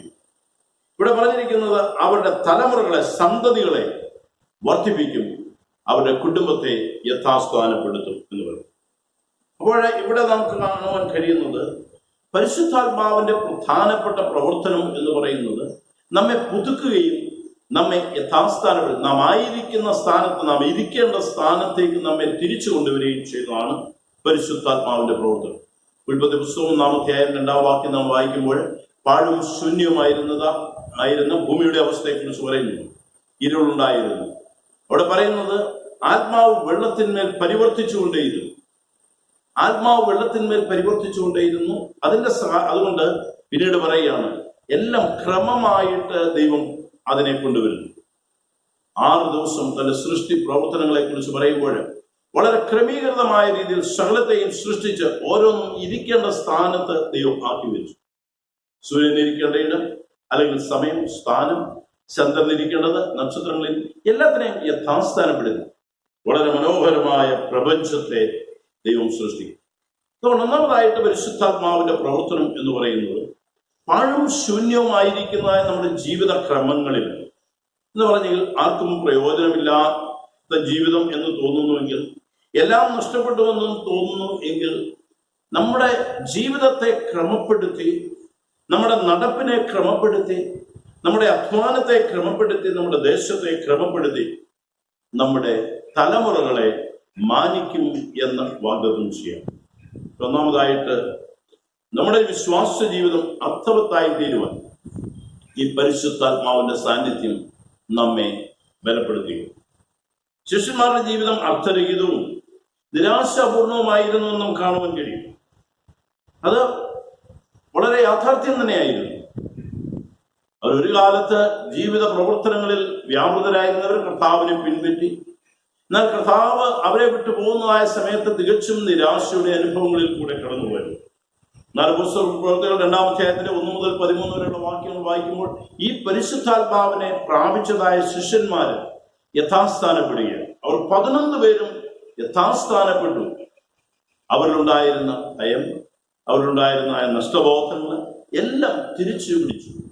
അവർ കർത്താവിന് വേണ്ടി നിൽപ്പാൻ അവരെ സജ്ജമാക്കുന്നു എന്ന് നമുക്ക് കാണുവാൻ കഴിയും. ഒന്നാമതായിട്ട് പരിശുദ്ധാത്മാവ് അത് നമ്മെ യഥാസ്ഥാനപ്പെടുത്തുന്നു, ഈ പരിശുദ്ധാത്മാവിന്റെ സാന്നിധ്യം. രണ്ടാമതായിട്ട് ഞാൻ പറയാൻ ആഗ്രഹിക്കുന്നത്, holy spirit is an empowering spirit. പരിശുദ്ധാത്മാവ് അധികാരപ്പെടുത്തുന്നതും ശക്തീകരിക്കുന്നതുമായ ആത്മാവാണ്. പരിശുദ്ധാത്മാവ് അധികാരപ്പെടുത്തുന്നതും ശക്തീകരിക്കുന്നു. It's an empowering spirit. നമുക്ക് ശിഷ്യന്മാരെ തന്നെ ഉദാഹരണമായിട്ടെടുക്കാം. ശിഷ്യന്മാരെ നോക്കുമ്പോൾ ശാരീരികമായും മാനസികമായും വൈകാരികമായും അവർ ബലഹീനരായി തീർന്നു. ധീരതയോടുകൂടെ മത്സ്യബന്ധനത്തിനായിട്ട് കടലിലേക്ക് ചാടിയവര്, ഏത് കൊടുങ്കാറ്റിലും ആ കടലിനെ അതിജീവിച്ച് യാത്ര ചെയ്തിരുന്നതായ ഈ ശിഷ്യന്മാര് ശാരീരികമായി ബലഹീനരായി തീർന്നു എന്നുള്ളതിന്റെ തെളിവാണ് യേശു കർത്താവിന്റെ ക്രൂശിനോളം അവർക്ക് അനുഗമിക്കുവാൻ കഴിഞ്ഞില്ല. അവർ ഭയന്നുപോയി. അതുപോലെ തന്നെ കർത്താവിനെ തള്ളിപ്പറയില്ലായിരുന്നു. അവർ ശക്തരായിരുന്നെങ്കിൽ ഒരിക്കലും തള്ളിപ്പറയില്ലായിരുന്നു. അവരിൽ ആ ഒരു ദൈവകൃപ ശക്തി ഉണ്ടായിരുന്നുവെങ്കിൽ കർത്താവിന്റെ ശവസംസ്കാര ശുശ്രൂഷയിലെങ്കിലും മിനിമം പോയി സംബന്ധിക്കുമായിരുന്നു. ആഴ്ചവട്ടത്തിന്റെ 1-ാം നാൾ ഈ ശിഷ്യന്മാര് ആരും തന്നെ കല്ലറയ്ക്കിലേക്ക് പോകുന്നില്ല. അവരെല്ലാവരും ഭീരുക്കളായിട്ടുണ്ട്. അവർ ശാരീരികമായിട്ടും മാനസികമായിട്ടും വൈകാരികമായിട്ടും ബലഹീനരായി തീർന്നതായ ഒരു സമൂഹമായിരുന്നു. അതുകൊണ്ട് റോമൻ പടയാളികളെയും ശാസ്ത്രിമാരെയും മഹാപുരോഹിതന്മാരെയും ഭയന്ന് നമ്മൾ പറയുമല്ലോ, ഒട്ടപക്ഷി മണ്ണിൽ തലപൊഴുത്തി നിൽക്കുമെന്ന്. അങ്ങനെ ഒരു ജീവിത അവസ്ഥയിൽ കൂടെ അവർ കടന്നുപോയി. പക്ഷെ കർത്താവ് സ്വർഗാരോഹണം ചെയ്യുന്ന സമയത്ത് വീണ്ടും അവരോട് പറയുകയാണ്, ഞാൻ പരിശുദ്ധാത്മാവിനെ എൻ്റെ പിതാവിനോട് ചോദിച്ച് നിങ്ങളുടെ മേൽ അയക്കും. അത് നിങ്ങൾ പ്രാപിക്കുവോളം നഗരത്തിൽ തന്നെ നിങ്ങൾ പാർക്കണം എന്ന് പറയും. അവരങ്ങനെ കാത്തിരിക്കുമ്പോഴാണ് 2-ാം അധ്യായത്തിൽ ഇന്ന് നാം വായിച്ച സംഭവം നാം കാണുന്നത്. 2-ാം അധ്യായം 1 മുതൽ 13 വരെയുള്ള വാക്യങ്ങൾ, അതിന്റെ തുടർച്ച നാം വായിച്ചു കഴിയുമ്പോൾ 14 മുതലുള്ള വാക്യങ്ങളിൽ വലിയൊരു മാറ്റമാണ് നമ്മളിവിടെ ദർശിക്കുന്നത്. 14-ാം വാക്യം മുതൽ പരിശുദ്ധാത്മാവിൽ അവർ നിറഞ്ഞു. അവർ ആത്മാവ് നൽകിയതായ അവരുടെ ജീവിത ക്രമങ്ങളിൽ രൂപാന്തരങ്ങൾ സംഭവിക്കുന്നു. അവരുടെ വാക്കുകളിൽ രൂപാന്തരങ്ങൾ സംഭവിക്കുന്നു. അപ്പോൾ പത്രോസ് 11 പേരോടുകൂടെ നിന്നുകൊണ്ട് ഉറക്കെ അവരോട് പറഞ്ഞു. ഇത് കാണുവാൻ വന്ന് നിൽക്കുന്ന ജനത്തോട് പറയുകയാണ്, കാഴ്ചക്കാരോട് പറയുകയാണ്. 11 ശിഷ്യന്മാർ ഒരുമിച്ച് അവർ എഴുന്നേറ്റ് നിന്നതാണ്. 11 പേരോടുകൂടെ നിന്നുകൊണ്ട് ഉറക്കെ അവരോട് പറഞ്ഞു. അപ്പോൾ ഇവിടെ അവരെ ശക്തീകരിക്കുന്നു. പരിശുദ്ധാത്മാവിന്റെ സാന്നിധ്യം അവരെ ശക്തീകരിക്കുകയാണ്. അവർ വാചാലരായി തീരുകയാണ്. യേശുവിനെ ക്രൂശിച്ചതായ ആ സമൂഹത്തെ അവർ കൈ ചൂണ്ടി ശാസിക്കുകയാണ്, നിങ്ങളാണ് ക്രൂശിച്ചത്. അവർ സൗഖ്യദായക ശുശ്രൂഷ ചെയ്യുകയാണ്. അവർ അധികാരികളുടെ മുമ്പിൽ പതറാതെ നിൽക്കുകയാണ്. ഏത് അധികാരികളുടെ മുമ്പിൽ നിന്നുകൊണ്ട്, അവരുടെ ബാല്യക്കാരുടെ മുമ്പിൽ നിന്നുകൊണ്ട് യേശുവിനെ തള്ളിപ്പറഞ്ഞു, ആ അധികാരികളുടെ മുമ്പിൽ അവർ നിൽക്കുകയാണ്. 4-ാം അധ്യായത്തിലേക്ക് നമ്മൾ കടന്നു വരുന്ന ആ സമയത്ത് അവിടെ പറയുന്നത്, 4-ാം അധ്യായം 13-ാം വാക്യത്തിൽ, അവർ പത്രോസിന്റെയും യോഹന്നാന്റെയും ധൈര്യം കാണുകയാലും ഇവർ പഠിപ്പില്ലാത്തവരും സാമാന്യരുമായ മനുഷ്യരെന്ന് ഗ്രഹിക്കാനും ആശ്ചര്യപ്പെട്ടു. അവർ യേശുവിനോടുകൂടെ ആയിരുന്നവർ എന്നും അറിഞ്ഞു. ആരാണ് അവർ എന്ന് പറയുന്നത്? അവരുടെ പ്രമാണികള്, മൂപ്പന്മാര്, ശാസ്ത്രിമാര്, അങ്ങനെ യെരൂശലേമിലുണ്ടായിരുന്ന മഹാപുരോഹിതനായ ഹന്നാഫും കയ്യഫാവും യോഹന്നാനും അലക്സാണ്ടറും മഹാപുരോഹിത വംശത്തിലുള്ളവരൊക്കെയും ഉണ്ടായിരുന്നു. ഇവരൊക്കെയാണ് യേശുവിനെ ക്രൂശിക്കുവാനായിട്ട് കൊണ്ടുപോയതും. അവരെ ഭയന്നാണ് ഇവർ മാളികമുറിയിലോ അല്ലെങ്കിൽ എവിടെയോ ഒളിച്ചിരുന്നു. ഇപ്പോഴവരുടെ മുമ്പിൽ നിന്നുകൊണ്ട് പറയാണ്, നിങ്ങൾ ക്രൂശിച്ചവനായ യേശുവിൻ. അവരുടെ ധൈര്യം കാണുകയാൽ പഠിപ്പില്ലാത്തതായ, വിദ്യാഭ്യാസമില്ലാത്തതായ പത്രോസിന്റെയും യോഹന്നാന്റെയും വാക്കുകളും അവരുടെ വാചാലതയും കണ്ടുകൊണ്ട് അവർ പറയുകയാണ്, ഇവർ യേശുവിനോടുകൂടെ. അപ്പോൾ ഇത് നമ്മെ ശക്തീകരിക്കുന്നതായ, വീണ്ടും 4-ാം അധ്യായത്തിന്റെ 19-20 വാക്യങ്ങളിൽ ഇപ്പോഴവർ പറയുകയാണ്, നിങ്ങൾ ശല്യം ഉണ്ടാക്കാതെ ഇവിടുന്ന് പോയാൽ മതി എന്ന് പറയും. ഇനി മേലാൽ യേശുവിനെ കുറിച്ച് പറയരുത്, യേശുവിന്റെ നാമത്തിൽ അശേഷം സംസാരിക്കരുതെന്ന് പറയുമ്പോൾ വീണ്ടും മറുപടി പറയുകയാണ്. അതിന് പത്രോസും യോഹന്നാനും, ദൈവത്തെക്കാൾ അധികം നിങ്ങളെ അനുസരിക്കുന്നത് ദൈവത്തിന് മുൻപാകെ ന്യായമോ എന്ന് വിധിക്കും. ഞങ്ങൾക്കോ ഞങ്ങൾ കണ്ടും കേട്ടുമിരിക്കുന്നത് പ്രസ്താവിക്കാതിരിക്കാൻ കഴിയുന്നതല്ല എന്ന് ഉത്തരവ്. ഇവിടെ അവരുടെ നിലപാട് വ്യക്തമാക്കി. അപ്പോൾ അധികാരം കൊണ്ടും ശക്തി കൊണ്ടും പരിശുദ്ധാത്മാവിന്റെ ബലത്താൽ ആദിമസഭയ്ക്ക് അടിത്തറ വാങ്ങുവാനായിട്ട് അന്ന് അവർക്ക് കഴിഞ്ഞു. അതുകൊണ്ടാണ് പറയുന്നത്, ആദ്യത്തെ ആ വചന ശുശ്രൂഷയിൽ തന്നെ ഏതാണ്ട് 3000-ത്തിലധികം ആളുകൾ സ്നാനപ്പെട്ട് സഭയോട് ചേരുകയാണ്. അപ്പോൾ പരിശുദ്ധാത്മാവ് അവരിൽ നിറഞ്ഞു കഴിഞ്ഞപ്പോൾ ആദിമസഭയുടെ അടിസ്ഥാനം അവിടെ ഇടുകയാണ്. അപ്പോൾ ഞാൻ പറഞ്ഞത്, കർത്താവ് വാഗ്ദത്തം ചെയ്തതായ പരിശുദ്ധാത്മാവിനെ ഞാനും നിങ്ങൾ പ്രാപിച്ചവരാണ്. നമ്മളതിനെക്കുറിച്ച് സംശയിക്കേണ്ട ആവശ്യമില്ല. വിശുദ്ധ സ്നാപന ശുശ്രൂഷയാൽ, സ്ത്രീകരണ ശുശ്രൂഷയിൽ കൂടി നാം പ്രാപിച്ചതായ ഈ പരിശുദ്ധാത്മാവ്, ഇത് നമ്മിൽ ദൈവം നമുക്ക് നൽകിയിട്ടുണ്ട്. അതിനെക്കുറിച്ച് നമ്മൾ സംശയിക്കേണ്ട ആവശ്യമില്ല. ആ പരിശുദ്ധാത്മാവിനാൽ ഒന്നാമതായിട്ട് ഞാൻ പറഞ്ഞു, അത് നമ്മെ യഥാസ്ഥാനപ്പെടുത്തും, നമ്മുടെ ജീവിതത്തെ ക്രമപ്പെടുത്തും, നമ്മുടെ ജീവിത ശൈലികളെ ഈ പരിശുദ്ധാത്മാവ് അത് ക്രമപ്പെടുത്തും, യഥാസ്ഥാനപ്പെടുത്തും. രണ്ടാമതായിട്ട് പരിശുദ്ധാത്മാവ് നമ്മെ ശക്തീകരിക്കുന്നു, നമ്മളെ അധികാരപ്പെടുത്തുന്നതായ പരിശുദ്ധാത്മ.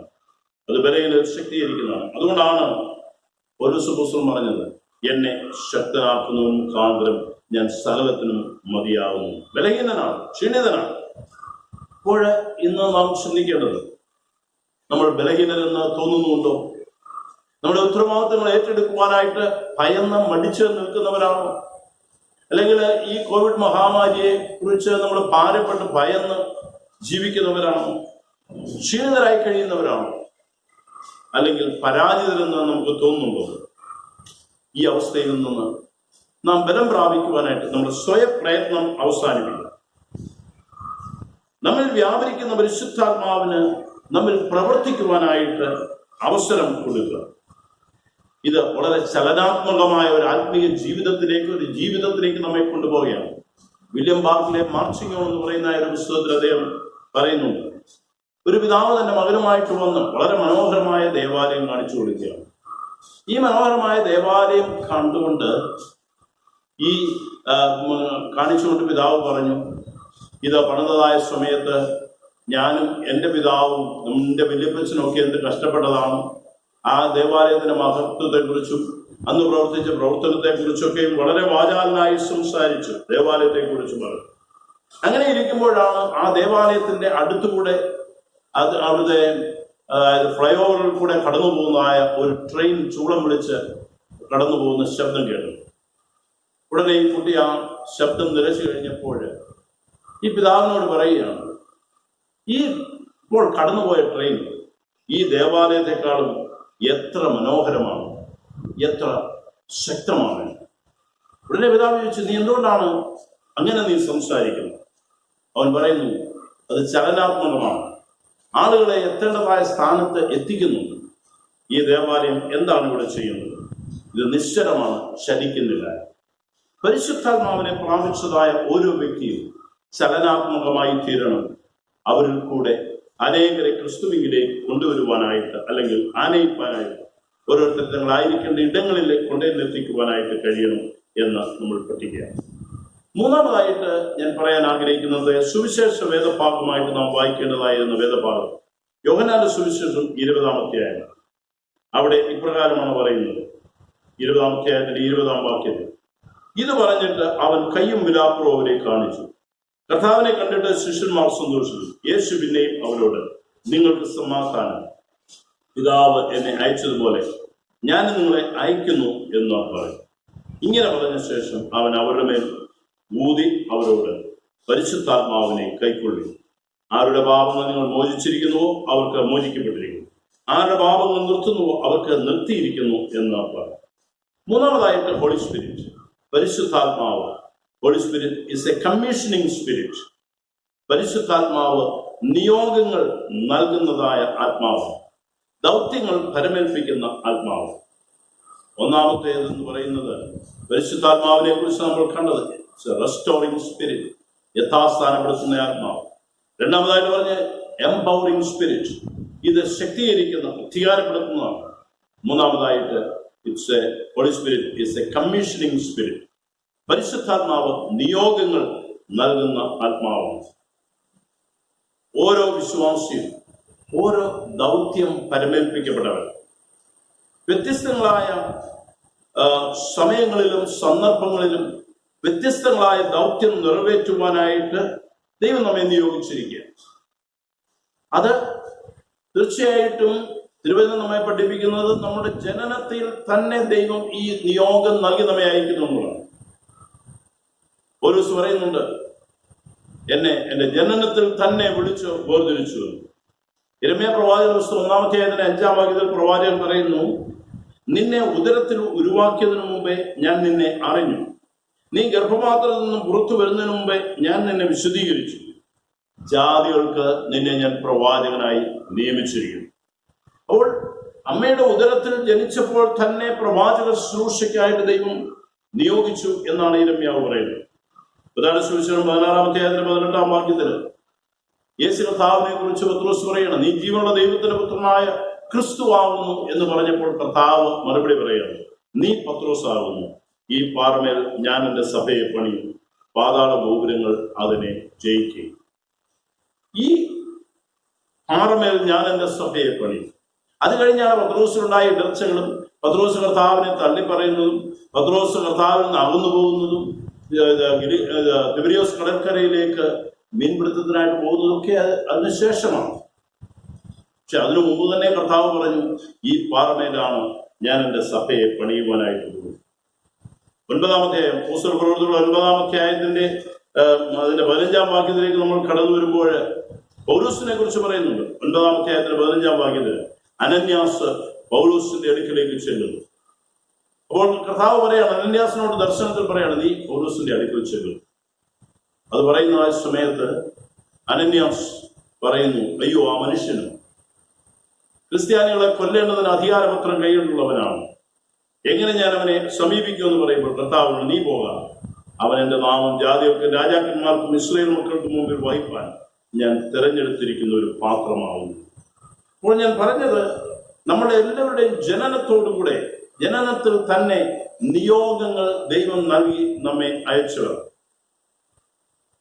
അതുകൊണ്ടാണ് യോഹന്നാൻ സുവിശേഷം 20-ാം അധ്യായം 21-ാം വാക്യത്തിൽ കർത്താവ് അവരോട്, യേശു പിന്നെ അവരോട്, നിങ്ങൾക്ക് സമാധാനം, പിതാവിനെ അയച്ചതുപോലെ ഞാൻ നിങ്ങളെ അയക്കുന്നു എന്ന് പറഞ്ഞു. ഇങ്ങനെ പറഞ്ഞ ശേഷം അവൻ അവരുടെ മേൽ പരിശുദ്ധാത്മാവിനെ ഊതി, പരിശുദ്ധാത്മാവിനെ കൈക്കൊള്ളുവിൻ എന്ന് അവരോട് പറഞ്ഞു.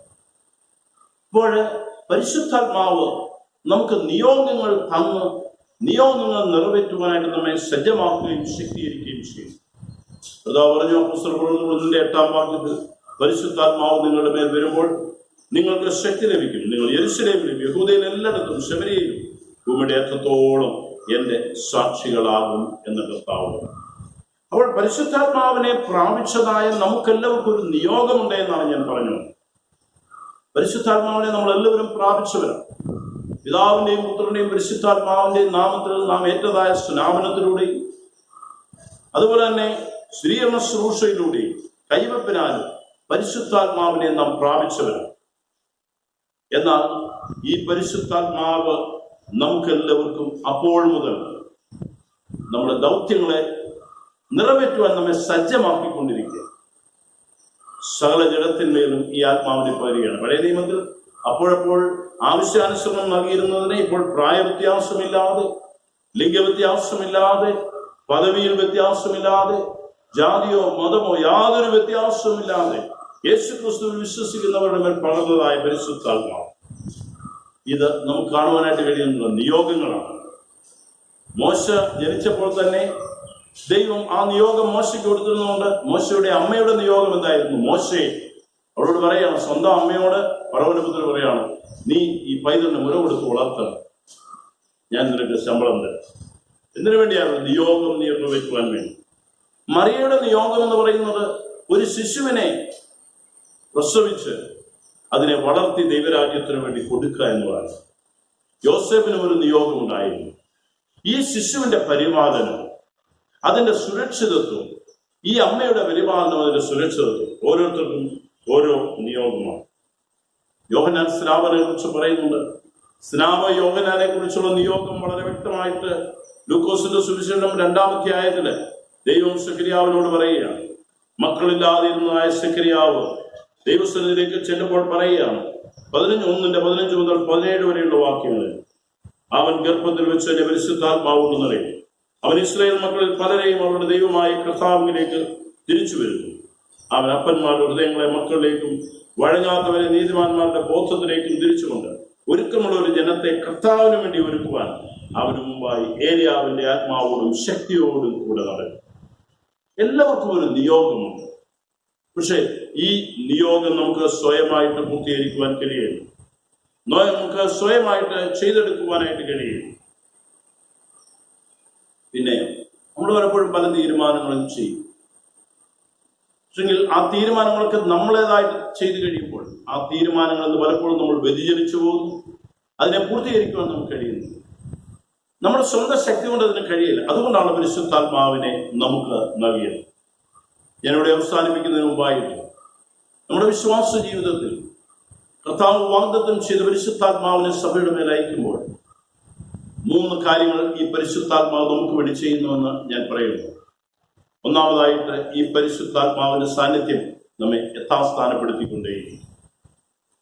രണ്ടാമതായിട്ട് ഈ പരിശുദ്ധാത്മാവിന്റെ സാന്നിധ്യം നമ്മളെ എംപവർ ചെയ്യും, നമ്മെ ശക്തീകരിക്കും, അധികാരപ്പെടുത്തിക്കൊണ്ടേയിരിക്കും. ഏതൊരു പ്രതിയോഗിയുടെയും ശക്തിയെ ഭയപ്പെടാതെ മുന്നേറുവാനായിട്ട്.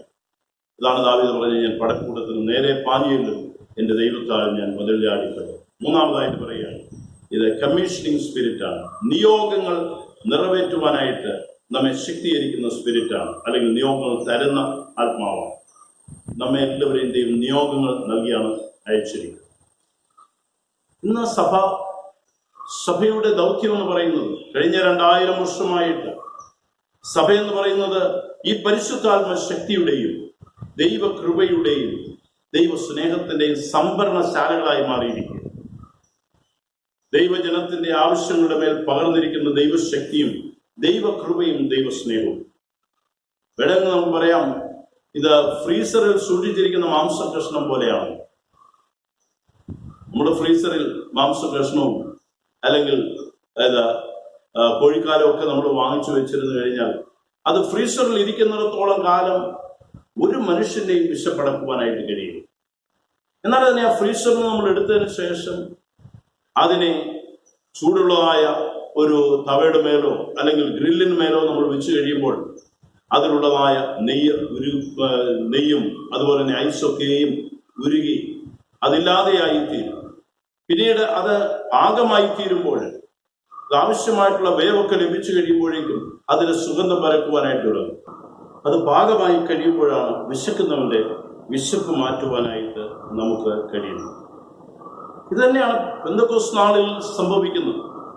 നമ്മുടെ മേൽ പകർന്നതായ ഈ യഥാസ്ഥാനപ്പെടലും അതുപോലെ തന്നെ പകർന്നതായ ശക്തിയും പകർന്നതായ നിയോഗങ്ങളും ഇത് ദൈവകൃപയുടെ സന്നിവേശമായിരുന്നു, ദൈവസ്നേഹത്തിന്റെ സന്നിവേശമായിരുന്നു.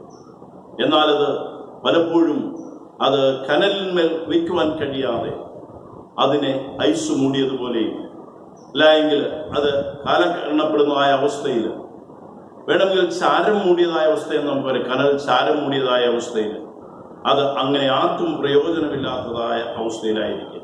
ശിഷ്യന്മാരുടെ അവസ്ഥ ഇത് തന്നെയായിരുന്നു. 3.5 വർഷക്കാലം ക്രിസ്തുവിൽ നിന്ന് പ്രാപിച്ചതായ പരിശുദ്ധാത്മാവിന്റെ ശക്തി, പരിശുദ്ധാത്മാവിന്റെ ബലം, അല്ലെങ്കിൽ ആത്മീയമായിട്ടുള്ള ബലം, തിരിച്ചറിവുകൾ, ആ സൗഖ്യദായക ശക്തി, ഇതിന്റെ എല്ലാം കൃപ അവരിൽ പകർന്നിട്ടുണ്ടായിരുന്നു. എങ്കിലും അവർക്കത് പ്രകടമാക്കുവാനായിട്ട് കഴിഞ്ഞു.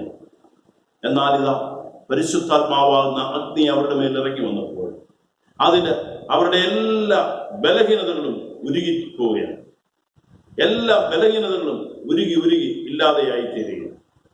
അപ്പോഴാണ് അവർ ശക്തി പ്രാപിച്ചത്. അവരിലുള്ളതായ ചാരം മൂടി കിടന്നിരുന്നതായ ആ ദൈവകൃപയെ അവർ ബലം പ്രാപിച്ച് അവർ ഒരുമിച്ച് എഴുന്നേറ്റ് നിന്നു. അവർ ദൈവവചനം പറയുവാൻ തുടങ്ങി. 3000 പേർ സ്നാനപ്പെട്ട് സഭയോട് ചേർന്നു. എന്നെ കേൾക്കുന്ന പ്രിയപ്പെട്ടവർ, ഫലരഹിതമായ ഒരു ജീവിതമാണ്.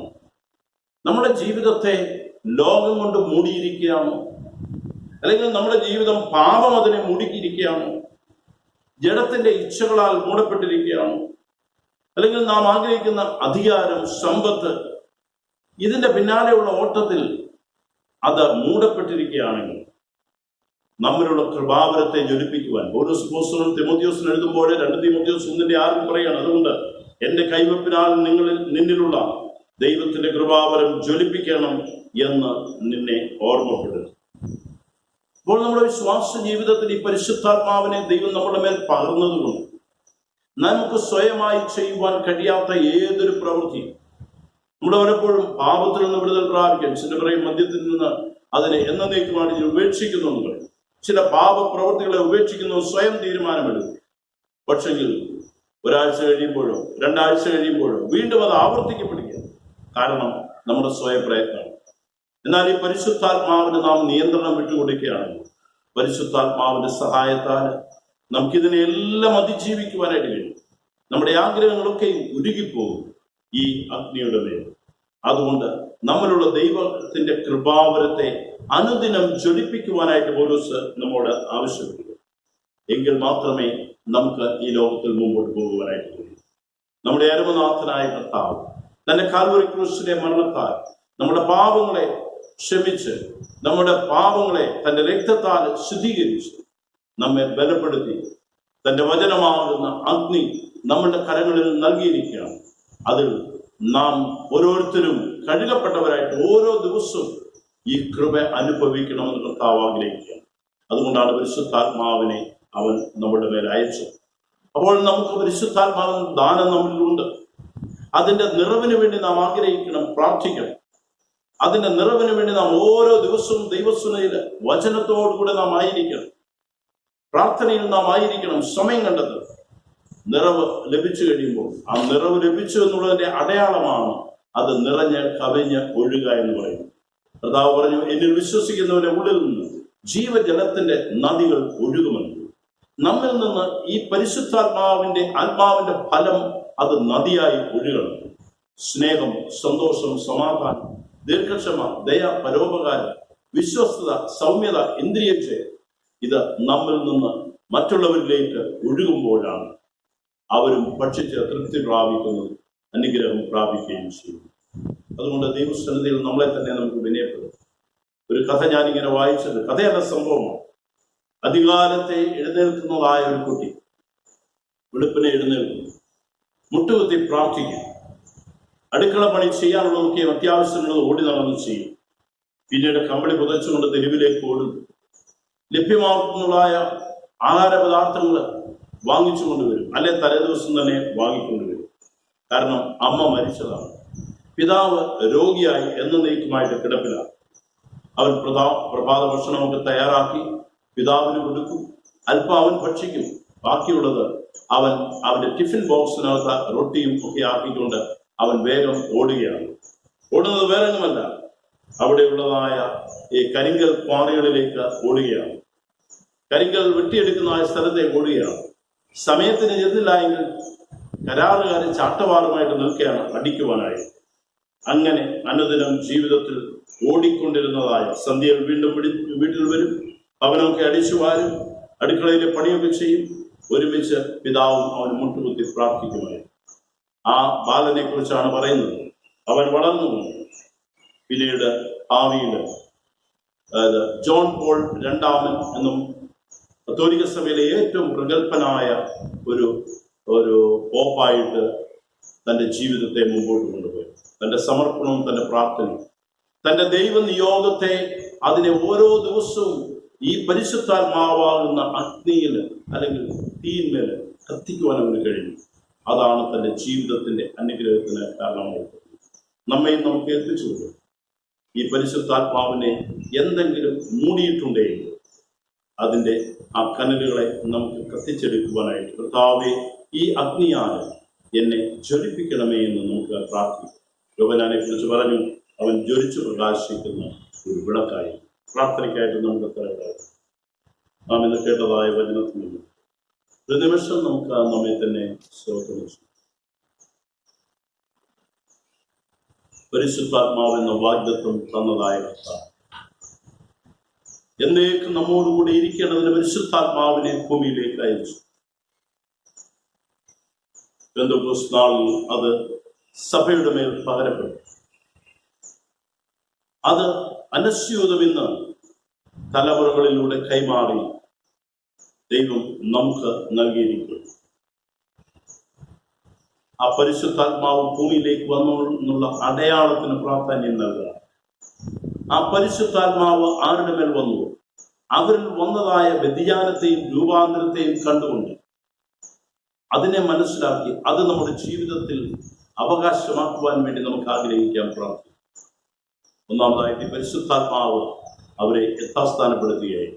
ശിഷ്യന്മാരെ യഥാസ്ഥാനപ്പെടുത്തി അവരായിരിക്കേണ്ട സ്ഥാനത്തേക്ക് അവരെ കൊണ്ടുവന്നു. രണ്ടാമതായിട്ട് പരിശുദ്ധാത്മാവ് അവരെ ശക്തീകരിച്ചു, അവരെ ബലപ്പെടുത്തി, അവരെ അധികാരമുള്ളവരാക്കി തീർന്നു. അതുകൊണ്ട് അവർ എഴുന്നേറ്റ് നിന്ന് തങ്ങളുടെ ദൗത്യം ആരംഭിച്ചു. മൂന്നാമതായിട്ട് ഈ പരിശുദ്ധാത്മാവ് അവരൊരു പ്രത്യേക ദൗത്യത്തിനായിട്ട് കമ്മീഷൻ ചെയ്തു. ലോകമെമ്പാടും സുവിശേഷവുമായിട്ട് കടന്നുപോയി. ആ കമ്മീഷനിങ് ലഭിച്ചവരാണ് ഇന്ത്യയുടെ മണ്ണിലും വന്ന് ഈ സുവിശേഷം നമുക്ക് പകർന്നു. അവരാണ് ഈ ശക്തിയോടെ വചനം നമുക്ക് പങ്കുവെച്ചത്. എന്നെ കേൾക്കുന്ന പ്രിയപ്പെട്ടവർ, ഈ ശക്തി നമ്മുടെ അവകാശം.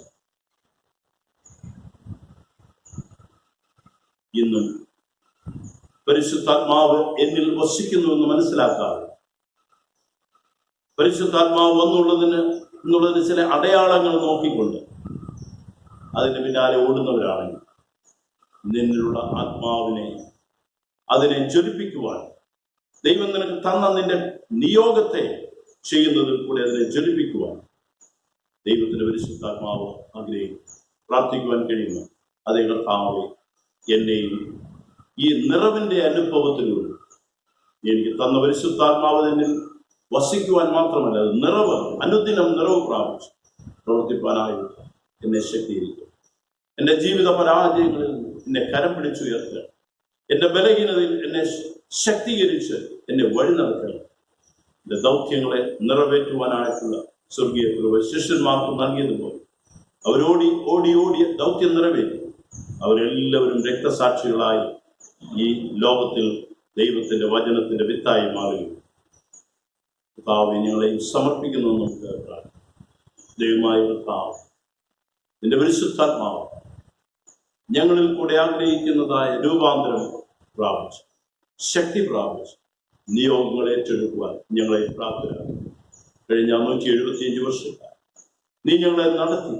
ഈ ആത്മാവ് ഞങ്ങളിൽ മൂടപ്പെട്ടതായിരുന്നെങ്കിൽ അതിനെ കർത്താവേ, അതിൻ്റെ ആ മൂടിയിരിക്കുന്നതായ അനുഭവങ്ങളെ അവിടുന്ന് ദഹിപ്പിച്ചു കളയണം. നിന്റെ ആത്മാവിൻ്റെ ആ അഗ്നിയാണ് ദഹിപ്പിച്ചു ഞങ്ങളെ ഫലകരമാക്കി തീർക്കണമേ എന്ന് ഞങ്ങൾ പ്രാർത്ഥിക്കുന്നു. അവിടുന്ന് തന്നെ ശുശ്രൂഷയിൽ കൂടെ മഹത്വമെടുത്ത ക്രിസ്തുയേശുവിൻ്റെ അതിപരിശുദ്ധമുള്ള നാമത്തിൽ നമുക്ക് നമ്മുടെ വിശ്വാസത്തിന്റെ സംഗതികൾ ദൈവസ്ഥാനത്തിൽ ഏറ്റെടുക്കും.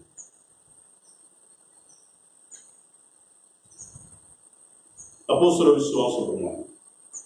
സർവശക്തിയുള്ള പിതാവായി ആകാശത്തെയും ഭൂമിയെയും സൃഷ്ടിച്ചവനായ ദൈവത്തിൽ ഞാൻ വിശ്വസിക്കുന്നു. അവന്റെ ദൈവപുത്രനായ കർത്താവായ യേശുക്രിസ്തുവിൽ ഞാൻ വിശ്വസിക്കുന്നു. അവൻ പരിശുദ്ധാത്മാവിനാൽ കന്യമറിയിൽ ഭാഗ്യപ്പെട്ട് ജനിച്ചു. പൊന്തിയോസ് പീലാത്തോസിന്റെ കീഴിൽ കഷ്ടപ്പെട്ടു, ക്രൂശിക്കപ്പെട്ടു, മരിച്ചു, അടക്കപ്പെട്ടു. അവൻ പാതാളത്തിലേക്ക് ഇറങ്ങി 3-ാം ദിവസം മരിച്ചവരിൽ നിന്ന് ഉയർത്തെഴുന്നേറ്റു. അവൻ സ്വർഗ്ഗത്തിലേക്ക് കയറി സർവശക്തിയുള്ള പിതാവായ ദൈവത്തിന്റെ വലത്തുഭാഗത്തിരിക്കുന്നു. അവിടുന്ന് ജീവനുള്ളവരെയും മരിച്ചവരെയും ന്യായം വിധിപ്പാൻ വരികയും ചെയ്യും. പരിശുദ്ധാത്മാവിനെ ഞാൻ വിശ്വസിക്കുന്നു. വിശുദ്ധന്മാരുടെ സംസർഗത്തിലും പാപമോചനത്തിലും ശരീരത്തിലും നിത്യജീവനിൽ ഞാൻ വിശ്വസിക്കുന്നു. ആമേൻ. കർത്താവ് നിങ്ങളോട് കൂടെ ഇരിക്കട്ടെ.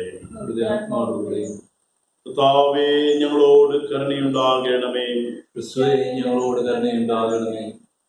ഈ ആഴ്ചത്തേക്കുള്ള പ്രത്യേക അപേക്ഷ, പെന്തക്കോസ്ത് ഞായറാഴ്ചത്തേക്കുള്ള പ്രത്യേക അപേക്ഷ, സർവ സൃഷ്ടിയുടെ മേലും നവജീവൻ നൽകി അഗ്നിനാവ ദിവ്യാത്മാവിനെ പകർന്ന വിശ്വാസ സമൂഹത്തെ ദിവ്യജ്ഞാനത്താൽ പ്രചോദിപ്പിക്കുകയും ചെയ്യുന്ന ജീവന്റെ ഉറവിടമായ ദൈവമേ, നിന്റെ പരിശുദ്ധാത്മാവിനാൽ വ്യാപരിക്കുന്ന ക്രിസ്തു സ്നേഹത്തിൽ സർവസൃഷ്ടിയെയും നിരപ്പിന്റെ അനുഭവത്തിലേക്ക് നയിക്കണമെന്ന് നിന്നോടും പരിശുദ്ധാത്മാവിനോടും കൂടെ ഏകദൈവമായി കാലാവസാനം കൂടാതെ ജീവിച്ചു വാഴുന്നു യേശു ക്രിസ്തു മൂലം ഞങ്ങൾ അപേക്ഷിക്കുന്നു. ആമേൻ. നമുക്ക് സമാധാനത്തിനായിട്ട് പ്രാർത്ഥിക്കാം. ദൈവമേ, സകല വിശുദ്ധാഗ്രഹങ്ങളും നല്ല ആലോചനകളും സകല നീതിയുടെ പ്രവൃത്തികളും നിങ്ങൾ നല്ലോ വരുന്നത് നിന്റെ കൽപ്പനകളെ അനുസരിച്ച് നടപ്പാനായിട്ട് ഞങ്ങളുടെ ഹൃദയങ്ങൾ ഒരുങ്ങിയിരിക്കാനും ഞങ്ങൾ നിന്നാൽ ശത്രുഭയം കൂടാതെ കാക്കപ്പെട്ട് ആശ്വാസത്തോടും ശാന്തതയോടും ഞങ്ങളുടെ കാലം കഴിപ്പാനും ലോകത്തിന് തരുവാൻ കഴിയാത്ത സമാധാനം ഞങ്ങളുടെ രക്ഷിതാവായ യേശു ക്രിസ്തുവിന്റെ യോഗ്യതകൾ മൂലം നിന്റെ അടിയാരായ ഞങ്ങൾക്ക് നൽകണമേ. ആമേൻ. കൃപയ്ക്കായി നമുക്ക് അപേക്ഷിക്കാം. സകല നന്മകളുടെയും കാരണനും ദാതാവുമായി സകല ശക്തിയും ബലവുമുള്ള കർത്താവേ, നിന്റെ നാമത്തോടുള്ള സ്നേഹത്തെ ഞങ്ങളുടെ ഹൃദയങ്ങളിൽ നട്ട് സത്യമായ ദൈവഭക്തിയെ ഞങ്ങളിൽ വർദ്ധിപ്പിച്ച് സകല നന്മ കൊണ്ട് ഞങ്ങളെ പോഷിപ്പിച്ച് ഇവയിൽ തന്നെ നിന്റെ മഹാകരുണ കൊണ്ട് ഞങ്ങളെ നിലനിർത്തണമെന്ന് ഞങ്ങളുടെ കർത്താവും രക്ഷിതാവുമായ യേശു മിശിഹാ മൂലം ഞങ്ങൾ അങ്ങയോട് അപേക്ഷിക്കുന്നു. ആമേൻ. ജ്ഞാനകീർത്തനങ്ങളിൽ 95-ാമത്തെ കീർത്തനം 95. യേശു കർത്താവ് കരയുന്നു. യേശു കർത്താവ് കരയുന്നേ, നിശക്തി കൂടാതിരുന്നും നിൻ സൗജന്യ രക്ഷ നൽകി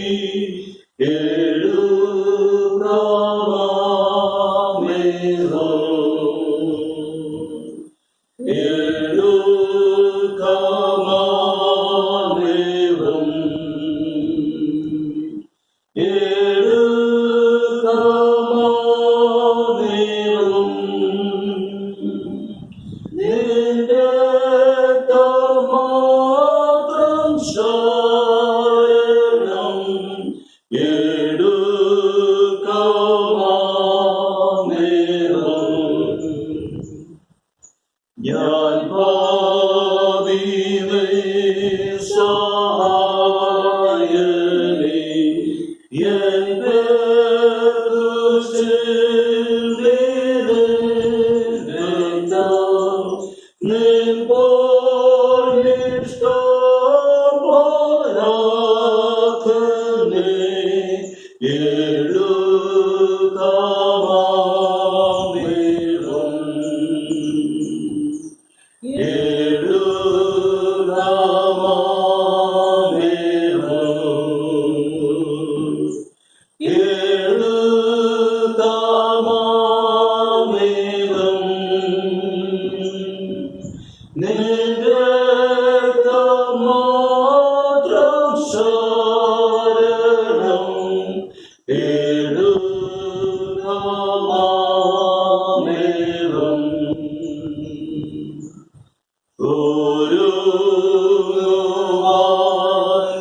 എൻ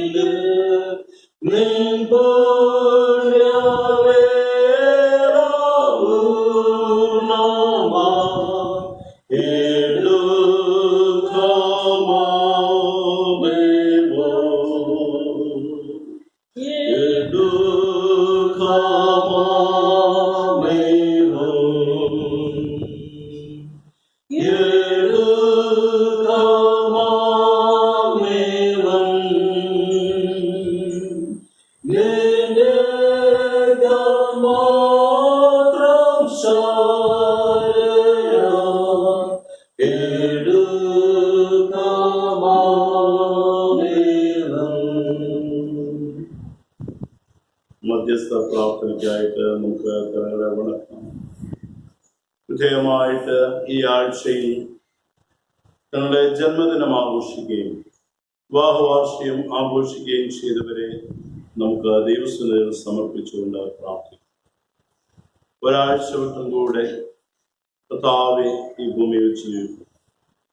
കഴിഞ്ഞ ഒരു വർഷക്കാലം ദൈവകൃപ അനുഭവിക്കുക ദൈവം കൃപ ചെയ്തു. പുതിയ വർഷം കർത്താവെ ജന്മദിനം ആഘോഷിക്കുന്നവരും വിവാഹവാർഷികത്തിന്റെ സന്തോഷം പങ്കുവയ്ക്കുന്നവരും ഒരു പുതിയ അനുഭവത്തിലൂടെ കടന്നു പോകാൻ കൃപ ചെയ്യണമേ എന്ന് നമുക്ക് പ്രാർത്ഥിക്കാം. ഞാൻ യഹോവയെ എല്ലാ കാലത്തും വാഴ്ത്തും, അവന്റെ സ്തുതി എപ്പോഴും എൻ്റെ നാവിന്മേലിരിക്കും. ഞങ്ങളുടെ ദൈവമായ കർത്താവ് സുഖകാലത്തിലും ദുഃഖകാലത്തിലും ഒരുപോലെ നിന്നെ വാഴ്ത്തുവാനും സ്തുതിപ്പാനും ഇവിടെ ഞങ്ങളെ പ്രതിപിച്ചിരിക്കുന്നു. കർത്താവെ, ജന്മദിനം ആഘോഷിക്കുന്ന ആ പ്രിയപ്പെട്ടവരെ ഈ സമയം നിന്റെ പിതൃതയിലേൽപ്പിക്കുന്നു. അവിടുത്തെ അനുഗ്രഹിക്കുന്ന കരം നീട്ടി നിന്റെ മക്കളെ തൊട്ട് അവിടുന്ന് ആശീർവദിക്കണം. കർത്താവെ, കഴിഞ്ഞ ഒരു വർഷക്കാലം അവിടുന്ന് കൂടെ ജീവിതത്തിൻ്റെ എല്ലാ അനുഭവങ്ങളും അവിടുന്ന് സന്തത സഹചാരിയായി ഒരു പുതിയ വർഷത്തിലേക്ക് കൂട്ടിക്കൊണ്ടുവന്നു. ആപത്തനർത്ഥങ്ങളിൽ കഷ്ടങ്ങളൊക്കെ വിടുവിച്ചു നന്ദിയോടെ സ്തോത്രം. പുതിയ വർഷം നിന്റെ മക്കളുടെ ജീവിതത്തിൽ അനുഗ്രഹത്തിന്റെ നാളുകളാകട്ടെ. വിവാഹവാർഷികം ആഘോഷിക്കുന്നവരെ ഒക്കെ പ്രാർത്ഥിക്കുക. അവരെയും നിന്റെ പിതൃതയിൽ നിങ്ങളെ ഏൽപ്പിക്കുന്നു. കുടുംബമായിട്ട് ഇവിടുത്തെ എല്ലാം നന്മകൾക്കായിട്ട് സ്തോത്രം. പ്രതിസന്ധിയൊക്കെ അതിജീവിച്ച് മുമ്പോട്ട് ഓടുവാൻ അവിടുന്ന് കൃപ ചെയ്തതിനാണ് സ്തോത്രം. പുതുവത്സരം നിന്റെ മക്കളുടെയും ജീവിതത്തിൽ അനുഗ്രഹമാക്കുക. കർത്താവേ, ഈ മാസത്തില് വിവാഹ വാർഷികമൊക്കെയും തക്കതായതുകൊണ്ട് നഷ്ടപ്പെട്ടവരായിട്ട് ഹൃദയവേദനയിൽ ആരെങ്കിലും ഉണ്ടെങ്കിൽ അവരെയും നിന്റെ ഉള്ളങ്ങളിൽ ഞങ്ങൾ പരമേൽപ്പിക്കുക. അവിടുന്ന് കർത്താവെ അവർക്ക് തുണയായിരിക്കണം, ആശ്വാസമായിരിക്കണം. കർത്താവെ, ഇപ്പോൾ തിരുസനത്തിൽ തലവണക്കിരിക്കുന്ന എല്ലാവരുടെ മേലും കൃപ പകർന്നാട്ടെ. ക്രിസ്തുയേശുവിന്റെ നാമത്തിൽ തന്നെ വിവിധ വിഷയങ്ങളെ നമുക്ക് ദിവസങ്ങളിലേക്ക് കൊണ്ടുവരാം. മധ്യസ്ഥതയ്ക്കായിട്ട് നമുക്ക് ഈ സമയം വിനിയോഗിക്കാം. കൃത്യമായിട്ട് നാം കേട്ട വചനത്തിന്റെ അടിസ്ഥാനത്തിൽ ഈ കോവിഡ് മഹാമാരി എന്ന പ്രതിസന്ധിയുടെ മധ്യത്തിൽ പരിശുദ്ധാത്മാവ് അത് ഞങ്ങളുടെ ജീവിതത്തിന്റെ കർത്താവെ യഥാസ്ഥാനപ്പെടുത്തുന്ന ആത്മാവായി, ഞങ്ങളെ ശക്തീകരിക്കുന്ന ബലപ്പെടുത്തുന്ന ആത്മാവായി, ഞങ്ങളുടെ നിയോഗങ്ങൾ നിറവേറ്റുവാൻ ഞങ്ങൾക്ക് പ്രാപ്തി തരുന്ന ആത്മാവായി ഞങ്ങളോട് കൂടെ ഇരിക്കണമേ എന്ന് നമുക്ക് പ്രാർത്ഥിക്കാം. ലോകം ഇന്ന് മുമ്പോട്ട് പോകുവാൻ കഴിയാതെ വന്നു പ്രതിസന്ധിയിൽ കൂടെ കടന്നുപോയി. അവിടുന്ന് അറിയാതെ ഇത് സംഭവിച്ചത് ഇപ്പോഴും ഞങ്ങൾ വിശ്വസിക്കുന്നു. അവിടുന്ന് ഒരു വാക്ക് കൽപ്പിച്ചാൽ ഈ പ്രതിസന്ധിയുടെ മേൽ ഞങ്ങൾക്ക് ജയമുണ്ട്. നിന്റെ സമയത്തിനാണ് ഞങ്ങൾ കാത്തിരിക്കുകയാണ്. ലക്ഷങ്ങൾ ഈ ലോകത്തിൽ നിന്ന് മാറ്റപ്പെടും. അവരുടെ കുടുംബങ്ങളെ ഞങ്ങൾ ഓർക്കും. ലക്ഷങ്ങള് രോഗികളായിട്ട് ഹോസ്പിറ്റലുകളിലും ഭവനങ്ങളിലുമായിട്ട് വിശ്രമിക്കും. ഞങ്ങൾ അവരെ പെരുവരാടിന്റെ കരങ്ങൾ തരി. അവരെ പ്രിയപ്പെട്ടവരെ ഓർത്ത് പ്രാർത്ഥിക്കും. ശുശ്രൂഷിക്കുന്ന ഡോക്ടേഴ്സ്, സിസ്റ്റേഴ്സ് എല്ലാവർക്കും വേണ്ടി പ്രാർത്ഥിക്കും. നിരീക്ഷണത്തിലായിരിക്കുന്നവരെ ഓർത്ത് രോഗവ്യാപനം തടയുവാനായിട്ട് അഹോരാത്രം പണി ചെയ്യുന്ന ആരോഗ്യ പ്രവർത്തകർ, മറ്റ് വിവിധ ഡിപ്പാർട്ട്മെന്റുകളിൽ പ്രവർത്തിക്കുന്നത് അവരെയൊക്കെയും അനുഗ്രഹിക്കണമെന്ന് ഞങ്ങൾ പ്രാർത്ഥിക്കുകയാണ്. അവരുടെ തലമുറകളെ അനുഗ്രഹിക്കണം. ഞങ്ങളുടെ ദേശത്തോട് കരുണയുണ്ടാകണമേ എന്ന് നമുക്ക് പ്രാർത്ഥിക്കാം. ഇന്ത്യയിൽ രോഗികളുടെ എണ്ണം ക്രമാതീതമായി വർദ്ധിച്ചുകൊണ്ടിരിക്കുക. കേരളക്കരയിലും വർദ്ധിച്ചുകൊണ്ടിരിക്കുക. ഞങ്ങൾക്ക് ആർക്കും എല്ലാവരും നിസ്സഹായരാണ്. എന്നാൽ നിന്റെ കയ്യിൽ നിന്നും കുറുതായിട്ടുള്ള ശക്തി ക്ഷയിച്ചു പോയിട്ടുള്ള വചനം ഞങ്ങളെ പിടിപ്പിക്കുന്നു. അവിടുന്ന് പ്രവർത്തിക്കണമേ നിങ്ങൾ പ്രാർത്ഥിക്കും. ഞങ്ങളുടെ കുറവുകൾ ഏറ്റുപറയുന്നു. ഞങ്ങളുടെ ബലഹീനതകൾ ഞങ്ങൾ സമ്മതിക്കുന്നു. എല്ലാ ദേശത്തെയും ഞങ്ങൾ ഓർക്കുകയാണ്. എല്ലാ രാഷ്ട്രങ്ങളെയും ഓർക്കും. ഞങ്ങളുടെ ദേശത്തെയും ഞങ്ങളുടെ സംസ്ഥാനത്തെയും ഞങ്ങളുടെ ഭരണക്കാരുടെയും ഓർത്ത് പ്രാർത്ഥിക്കുന്നു. കർത്താവേ, ഞങ്ങളുടെ പ്രാർത്ഥന കേൾക്കണമേ. ശിഷ്യായ സമയത്ത് നമുക്ക് എല്ലാ സഭകളെയും നമുക്ക് ഓർക്കാം. ഈ നാളുകളിൽ സഭകൾ കൈകോർത്ത് പിടിച്ചുകൊണ്ട് ലോകത്തിനു വേണ്ടി പ്രാർത്ഥിക്കുവാനായിട്ട്, തങ്ങളുടെ ദേശത്തിനു വേണ്ടി പ്രാർത്ഥിക്കുവാൻ, തങ്ങളുടെ പിഴകളെ ഏറ്റുപറഞ്ഞുകൊണ്ട് ദൈവസേനയിലേക്ക് അടുത്തിയെല്ലുകൊണ്ട് ഞങ്ങൾക്ക് മുഖാന്തരങ്ങളെ തരണമെന്ന് നമുക്ക് പ്രാർത്ഥിക്കാം. ദക്ഷിണേന്ത്യ സഭയെ നമുക്ക് ഓർക്കാം. എല്ലാ മഹാടുകളെയും ബിഷപ്പുമാരെയും ഓർക്കാം. നമ്മുടെ മഹാടെയും ബിഷപ്പ് തിരുമേനിയും ഓർത്തുകൊണ്ട് പ്രാർത്ഥിക്കും. നമ്മുടെ എല്ലാ പട്ടക്കാരെയും പ്രവർത്തകരെയും സ്ത്രീ പ്രവർത്തകരെയും നമുക്ക് ഓർത്തുകൊണ്ട് പ്രാർത്ഥിക്കും. പ്രത്യേകിച്ച് വേർപാടിന്റെ വേദനയിൽ കൂടെ കടന്നു പോകുന്ന ബദലാസ പ്രവർത്തകരെ നമുക്ക് ഓർത്തുകൊണ്ട് പ്രാർത്ഥിക്കും. ലീലപശുവിന്റെ ധന്യമായ ജീവിതത്തിനായിട്ട് നമുക്ക് ദൈവത്തിന് സ്തോത്രം ചെയ്യും. സമയത്ത് പ്രത്യേകിച്ച് അതുപോലെ കർത്താവേ കഷ്ടതയിൽ കൂടെ കടന്നു പോകുന്നവര്, പ്രയാസങ്ങളിൽ കൂടെ കടന്നു പോകുന്നവര്, രോഗികളായിരിക്കുന്നവരൊക്കെയും നമുക്ക് ഓർത്തുകൊണ്ട് പ്രാർത്ഥിക്കും. നമ്മുടെ വാടകയിലെ എല്ലാ ഭവനങ്ങളെയും എല്ലാ വിശ്വാസ സമൂഹത്തെയും നമുക്ക് ഓർക്കാം. ഓരോ കുടുംബങ്ങളെയും ഓർത്തുകൊണ്ട് പ്രാർത്ഥിക്കുക. ദൈവത്താൽ അനുഗ്രഹീതമായ കുടുംബങ്ങളായി തീരുന്നു. കർത്താവേ, നാളുകളിൽ അധികം ദൈവകൃപയിൽ നിൽപ്പാൻ സഹായിക്കണമെന്ന് നമുക്ക് പ്രാർത്ഥിക്കാം. എറിയാട് ഇടവകയും അതിന്റെ ഉപസവങ്ങളെയും നമുക്ക് ഓർത്തുകൊണ്ട് പ്രാർത്ഥിക്കും. കാവലിശ്വര തോട്ടയ്ക്കാട് ഉപസവങ്ങളെ ഓർത്ത് അവിടെ ശുശ്രൂഷയ്ക്ക് നേതൃത്വം നൽകുന്നതായ നമ്മുടെ സഭാ ശുശ്രൂഷകരെ കുടുംബമായിട്ട് ഓർത്ത് പ്രാർത്ഥിക്കും. നമ്മുടെ എല്ലാ കമ്മിറ്റികളെയും നമുക്ക് ഓർത്തുകൊണ്ട് പ്രാർത്ഥിക്കാം. ചർച്ച കമ്മിറ്റി ഓർത്ത്, സംഘടനകളെയും നേതൃത്വം നൽകുന്നവരൊക്കെ ഓർത്തുകൊണ്ട് പ്രാർത്ഥിക്കും. കർത്താവേ, ഞങ്ങൾക്ക് ഒരുമിച്ച് കൂടി വരുവാൻ കഴിയുന്നില്ല എങ്കിൽ പ്രാർത്ഥനയിൽ ബലം പ്രാപിക്കുവാൻ നിന്റെ പരിശുദ്ധാത്മാവിന്റെ നിറവ് ഞങ്ങൾക്ക് തരണമേ എന്ന് നമുക്ക് പ്രത്യേകമായിട്ട് പ്രാർത്ഥിക്കാം. ഈ സമയത്ത് നമുക്ക് പ്രത്യേകിച്ച് നമ്മുടെ സഭയിലെ എല്ലാ ഭവനങ്ങളെയും ദൈവങ്ങൾ സമർപ്പിക്കും. ഓരോ കുടുംബങ്ങളെയും ഓർത്തുകൊണ്ട് പ്രാർത്ഥിക്കും. വാർദ്ധക്യത്തിലായിരിക്കുന്നവരുണ്ട്, കർത്താവേ നിന്റെ ബലം യഹോവയെ കാത്തിരിക്കുന്നവർ ശക്തിയെ പുതുക്കും, കെടിയന്മാരെ പോലെ ചിറകടിച്ചുയരുമെന്ന വചനം പഠിപ്പിക്കും. അവരെ നമുക്ക് ഓർത്ത് പ്രാർത്ഥിക്കാം. അതുപോലെ തന്നെ രോഗികളും ബലഹീനരുമായിരിക്കുന്നവരെ നമുക്ക് ഓർക്കാം. പ്രത്യേകിച്ച് കുടുംബത്തിലെ സന്തോഷത്തിന് ദൈവം കൊടുത്ത സൗഖ്യത്തിനായിട്ട് നമുക്ക് ദൈവത്തിന് സ്തോത്രം ചെയ്യാം. ഇപ്പോൾ അപകടത്തിൽപ്പെട്ട് മെഡിക്കൽ കോളേജ് ട്രീറ്റ്മെന്റിലായിരിക്കുന്ന കുറ്റിയിൽ സജിനിയെ നമുക്ക് ഓർത്തുകൊണ്ട് പ്രാർത്ഥിക്കും. കർത്താവേ, നിന്റെ ആണിപ്പഴുതേറ്റ കരം നീട്ടി അവിടുന്ന് നിന്റെ മകളെ തൊട്ട് പൂർണ്ണ സൗഖ്യം കൊടുക്കണമേ എന്ന് നമുക്ക് പ്രാർത്ഥിക്കാം. നമ്മുടെ അറിവിൽപ്പെട്ടവരും ഇല്ലാത്തവരുമായിട്ട് ആരെങ്കിലും ഭവനങ്ങളിലോ ആസ്പത്രിയിലോ ഉണ്ടെങ്കിൽ അവരെ പേരുപേരായിട്ട് ദൈവങ്ങളിലേക്ക് ജോലിയോടുള്ള ബന്ധത്തിലും പഠനത്തോടുള്ള ബന്ധത്തിലും വിദേശ രാജ്യങ്ങളിലായിരിക്കുന്ന, ഇന്ത്യയുടെ മറ്റ് സംസ്ഥാനങ്ങളിലായിരിക്കുന്ന നമ്മുടെ പ്രിയപ്പെട്ടവരെ നമുക്ക് ഓർക്കാം. കർത്താവേ, വളരെ പ്രതിസന്ധിയിൽ കൂടെ കടന്നു പോകുമ്പോൾ ദൈവകൃപയിൽ നിൽപ്പാൻ അവിടുന്ന് നിന്റെ മക്കളെ സഹായിക്കണമെന്ന് പ്രാർത്ഥിക്കാം. നമ്മുടെ ഭവനങ്ങളിലായിരിക്കുന്ന നമ്മുടെ പ്രിയപ്പെട്ടവരെ എല്ലാവരെയും കർത്താവേ, ഈ ലോക്ക്ഡൗൺ കാലഘട്ടത്തിൽ ജോലി നഷ്ടപ്പെട്ടവരുണ്ട്, സാമ്പത്തിക ക്ലേശങ്ങളിൽ കൂടെ കടന്നു പോകുന്നവരുണ്ട്, തങ്ങളുടെ പ്രവർത്തനങ്ങൾ മുമ്പോട്ട് കൊണ്ടുപോകാൻ കഴിയാത്തവരുണ്ട്. അവരെയൊക്കെ ഓർത്തുകൊണ്ട് പ്രാർത്ഥിക്കും. എത്രയും വേഗം പ്രതിസന്ധിക്ക് പരിഹാരം നൽകണമേ എന്ന് നമുക്ക് പ്രാർത്ഥിക്കാം. നമ്മുടെ യൗവനക്കാരെ നമുക്ക് ഓർത്തുകൊണ്ട് പ്രാർത്ഥിക്കാം. കർത്താവേ, പരീക്ഷയ്ക്കായിട്ട് ഒരുങ്ങുന്ന കുഞ്ഞുങ്ങൾ, പ്രൊഫഷണൽ കോഴ്സുകൾ, ഡിഗ്രി കോഴ്സുകൾ പഠിക്കുന്നത്, ഇപ്പോൾ SLCയുടെ എക്സാം നമ്മുടെ കുഞ്ഞുങ്ങൾക്ക് എഴുതുവാൻ കഴിയും. ദൈവത്തിന് സ്തോത്രം ചെയ്യാം. പ്ലസ് ടു എഴുതുന്നവർക്ക് വേണ്ടി പ്രാർത്ഥിക്കാം. എല്ലാവരെയും ദൈവകൃപയിൽ നമുക്ക് ഏൽപ്പിച്ചുകൊണ്ട് പ്രാർത്ഥിക്കാം. ദൈവകൃപയുടെ കർത്താവേ തുണ നിന്റെ മക്കൾക്ക് എല്ലാവർക്കും കൊടുക്കണമെന്ന് പ്രാർത്ഥിക്കും. വിവിധ ഭാരങ്ങളിൽ കൂടെ കടന്നു പോകുന്നു കർത്താവേ, ഏതെങ്കിലും പാപത്തിന് അടിമപ്പെട്ടവരായിട്ട് ആരെങ്കിലും ഉണ്ടെങ്കിൽ അവരെ നമുക്ക് ഓർത്തുകൊണ്ട് പ്രാർത്ഥിക്കും. അവരുടെ മേൽ നിന്റെ വിടുതലിന്റെ കരം നീട്ടണമെന്ന് പ്രാർത്ഥിക്കും. മറ്റ് പ്രയാസങ്ങളിൽ കൂടെ കടന്നു പോകുന്നവരൊക്കെ ഓർക്കാം. നമ്മുടെ ചുറ്റുപാടും പാർക്കുന്നവരൊക്കെയും നമുക്ക് ഓർക്കാം. അനാഥര്, വിധവമാര്, പേടി അനുഭവിക്കുന്നവർ, കഷ്ടതയിൽ കൂടെ കടന്നു പോകുന്നവർ എല്ലാവരെയും നമുക്ക് ഓർത്തുകൊണ്ട് പ്രാർത്ഥിക്കാം. ജാതി മത സഭാ വിഭാഗ വ്യത്യാസമെന്നി കർത്താവേ, ഞങ്ങളുടെ ചുറ്റുപാടുകളിൽ കഷ്ടത അനുഭവിക്കുന്നവരെ നിന്റെ കരുതലിന്റെ കരം നീട്ടുവാൻ അവരെ ശക്തിയേൽപ്പാൻ ഞങ്ങളെയും ബലപ്പെടുത്തണമെന്ന് നമുക്ക് പ്രാർത്ഥിക്കാം. സമയത്ത് നമുക്ക് നമ്മയും നമ്മുടെ സഭയിലെ എല്ലാ വ്യക്തികളെയും, കൊച്ചു കുഞ്ഞുങ്ങൾ മുതൽ പ്രായമായവരെ എല്ലാവരെയും ദൈവകൃപയിൽ പരമേൽപ്പിച്ചുകൊണ്ട് പ്രാർത്ഥിക്കും.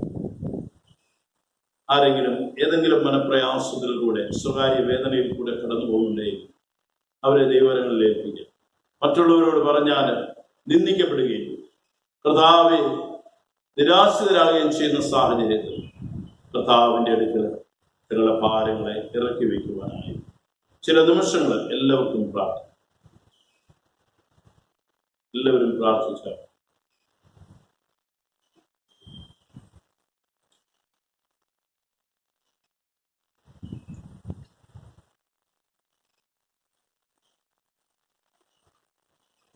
രോഗങ്ങൾ ദുഃഖങ്ങൾ പീഡകളെല്ലാം ഈ ജീവിതേ വന്നിടും വേളയിൽ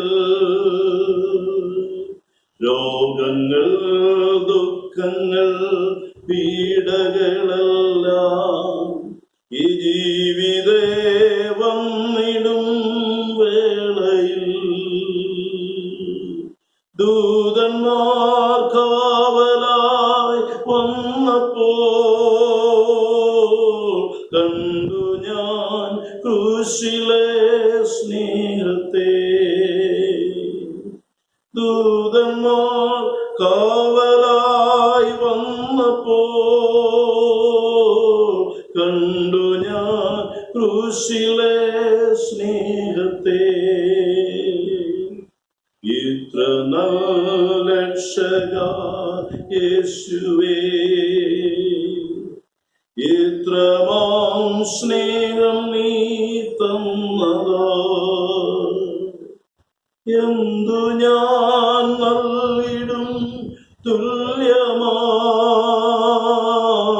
തുല്യമായേഴയെ നിൻ മുൻപിൽ യാഗമായി എന്തു ഞാൻ നൽകിടും തുല്യമായി ഏഴയെ നിൻ മുൻപിൽ യാഗമായി. ഇപ്പോൾ നമുക്ക് പൊതുവിലുള്ള സ്തോത്രം ഉപയോഗിക്കാം.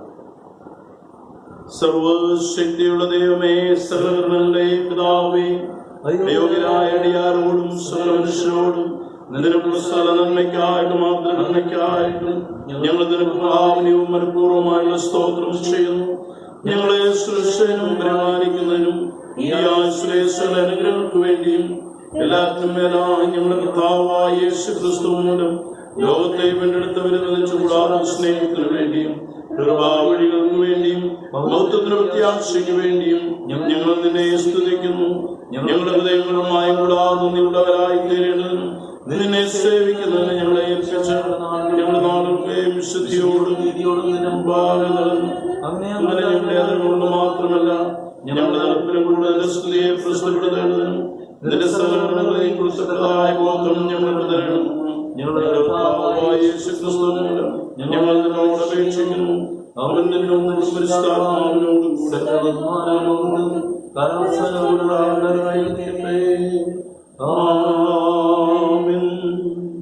നമുക്ക് പ്രാർത്ഥിക്കാം.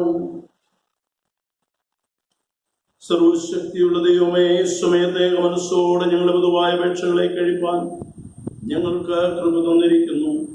2 or 3 പേർ നിന്റെ നാമത്തിൽ കൂടുമ്പോൾ അവരുടെ അപേക്ഷകളിൻ പ്രകാരം നൽകുമെന്ന് വാഗ്ദത്തവും ചെയ്തിരിക്കുന്നു.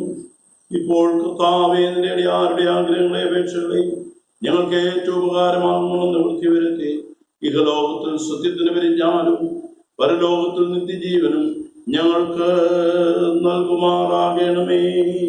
ആമേൻ. ദൈവമായ കർത്താവേ, ഞങ്ങളുടെ ശുശ്രൂഷയിൽ വ്യാപരിച്ച ദൈവിക സാന്നിധ്യത്തിനായിട്ട് കർത്താവേ, ഞങ്ങളുടെ ആരാധനാലയങ്ങളും കർത്താവേ, ഞങ്ങളുടെ ശുശ്രൂഷ മേഖലകളൊക്കെയും ഞങ്ങൾക്ക് കർത്താവേ ഇന്ന്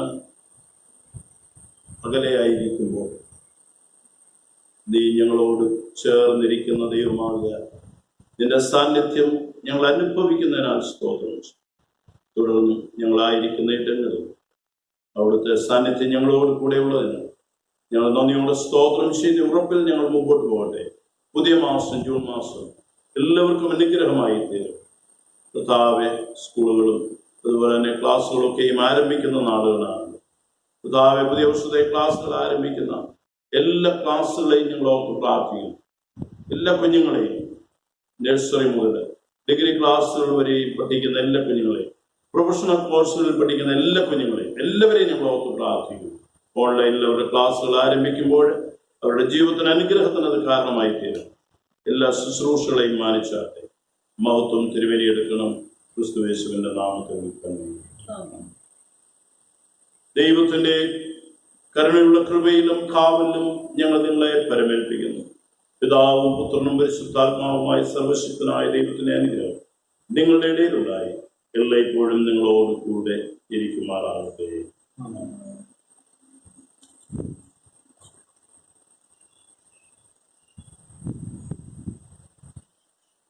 ഇന്നത്തെ ശുശ്രൂഷയിൽ ആദ്യ അവസാനം ശ്രദ്ധിച്ചുകൊള്ളുന്ന എല്ലാവരോടുമുള്ള നന്ദിയും സ്നേഹവും അറിയിക്കുന്നു.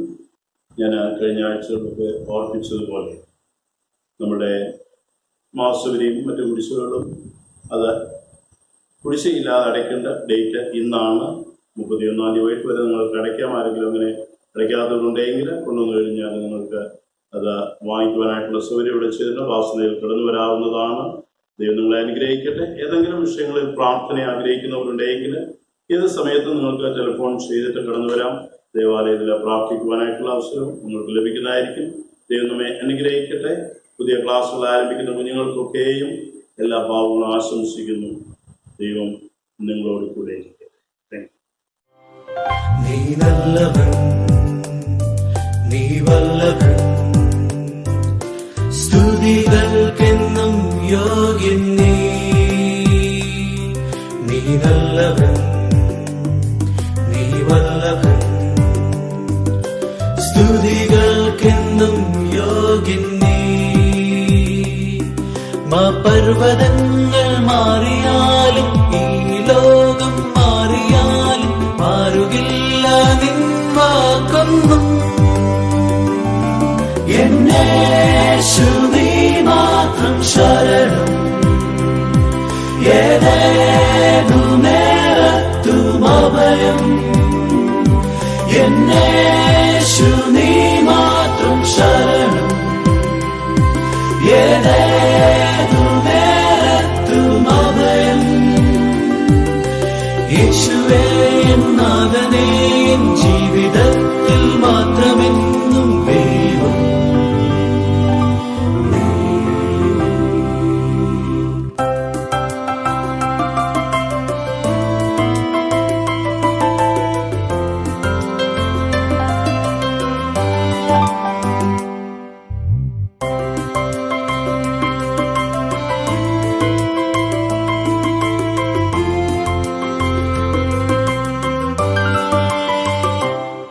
നീ പരിശുദ്ധൻ, പരിപാലകൻ,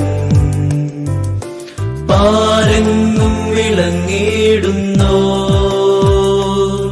നീ പരിശുദ്ധൻ, പരിപാലകൻ, പാരെങ്ങും വിളങ്ങിയിടുന്നോ.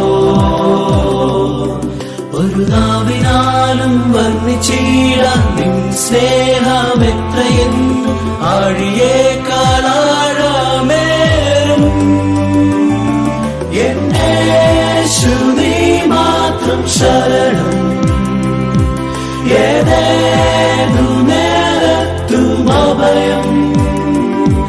എന്നേശു നീ മാത്രം ശരണം, ഏതേതു നേരത്തും അഭയം. യേശുവേ നാഥനേ,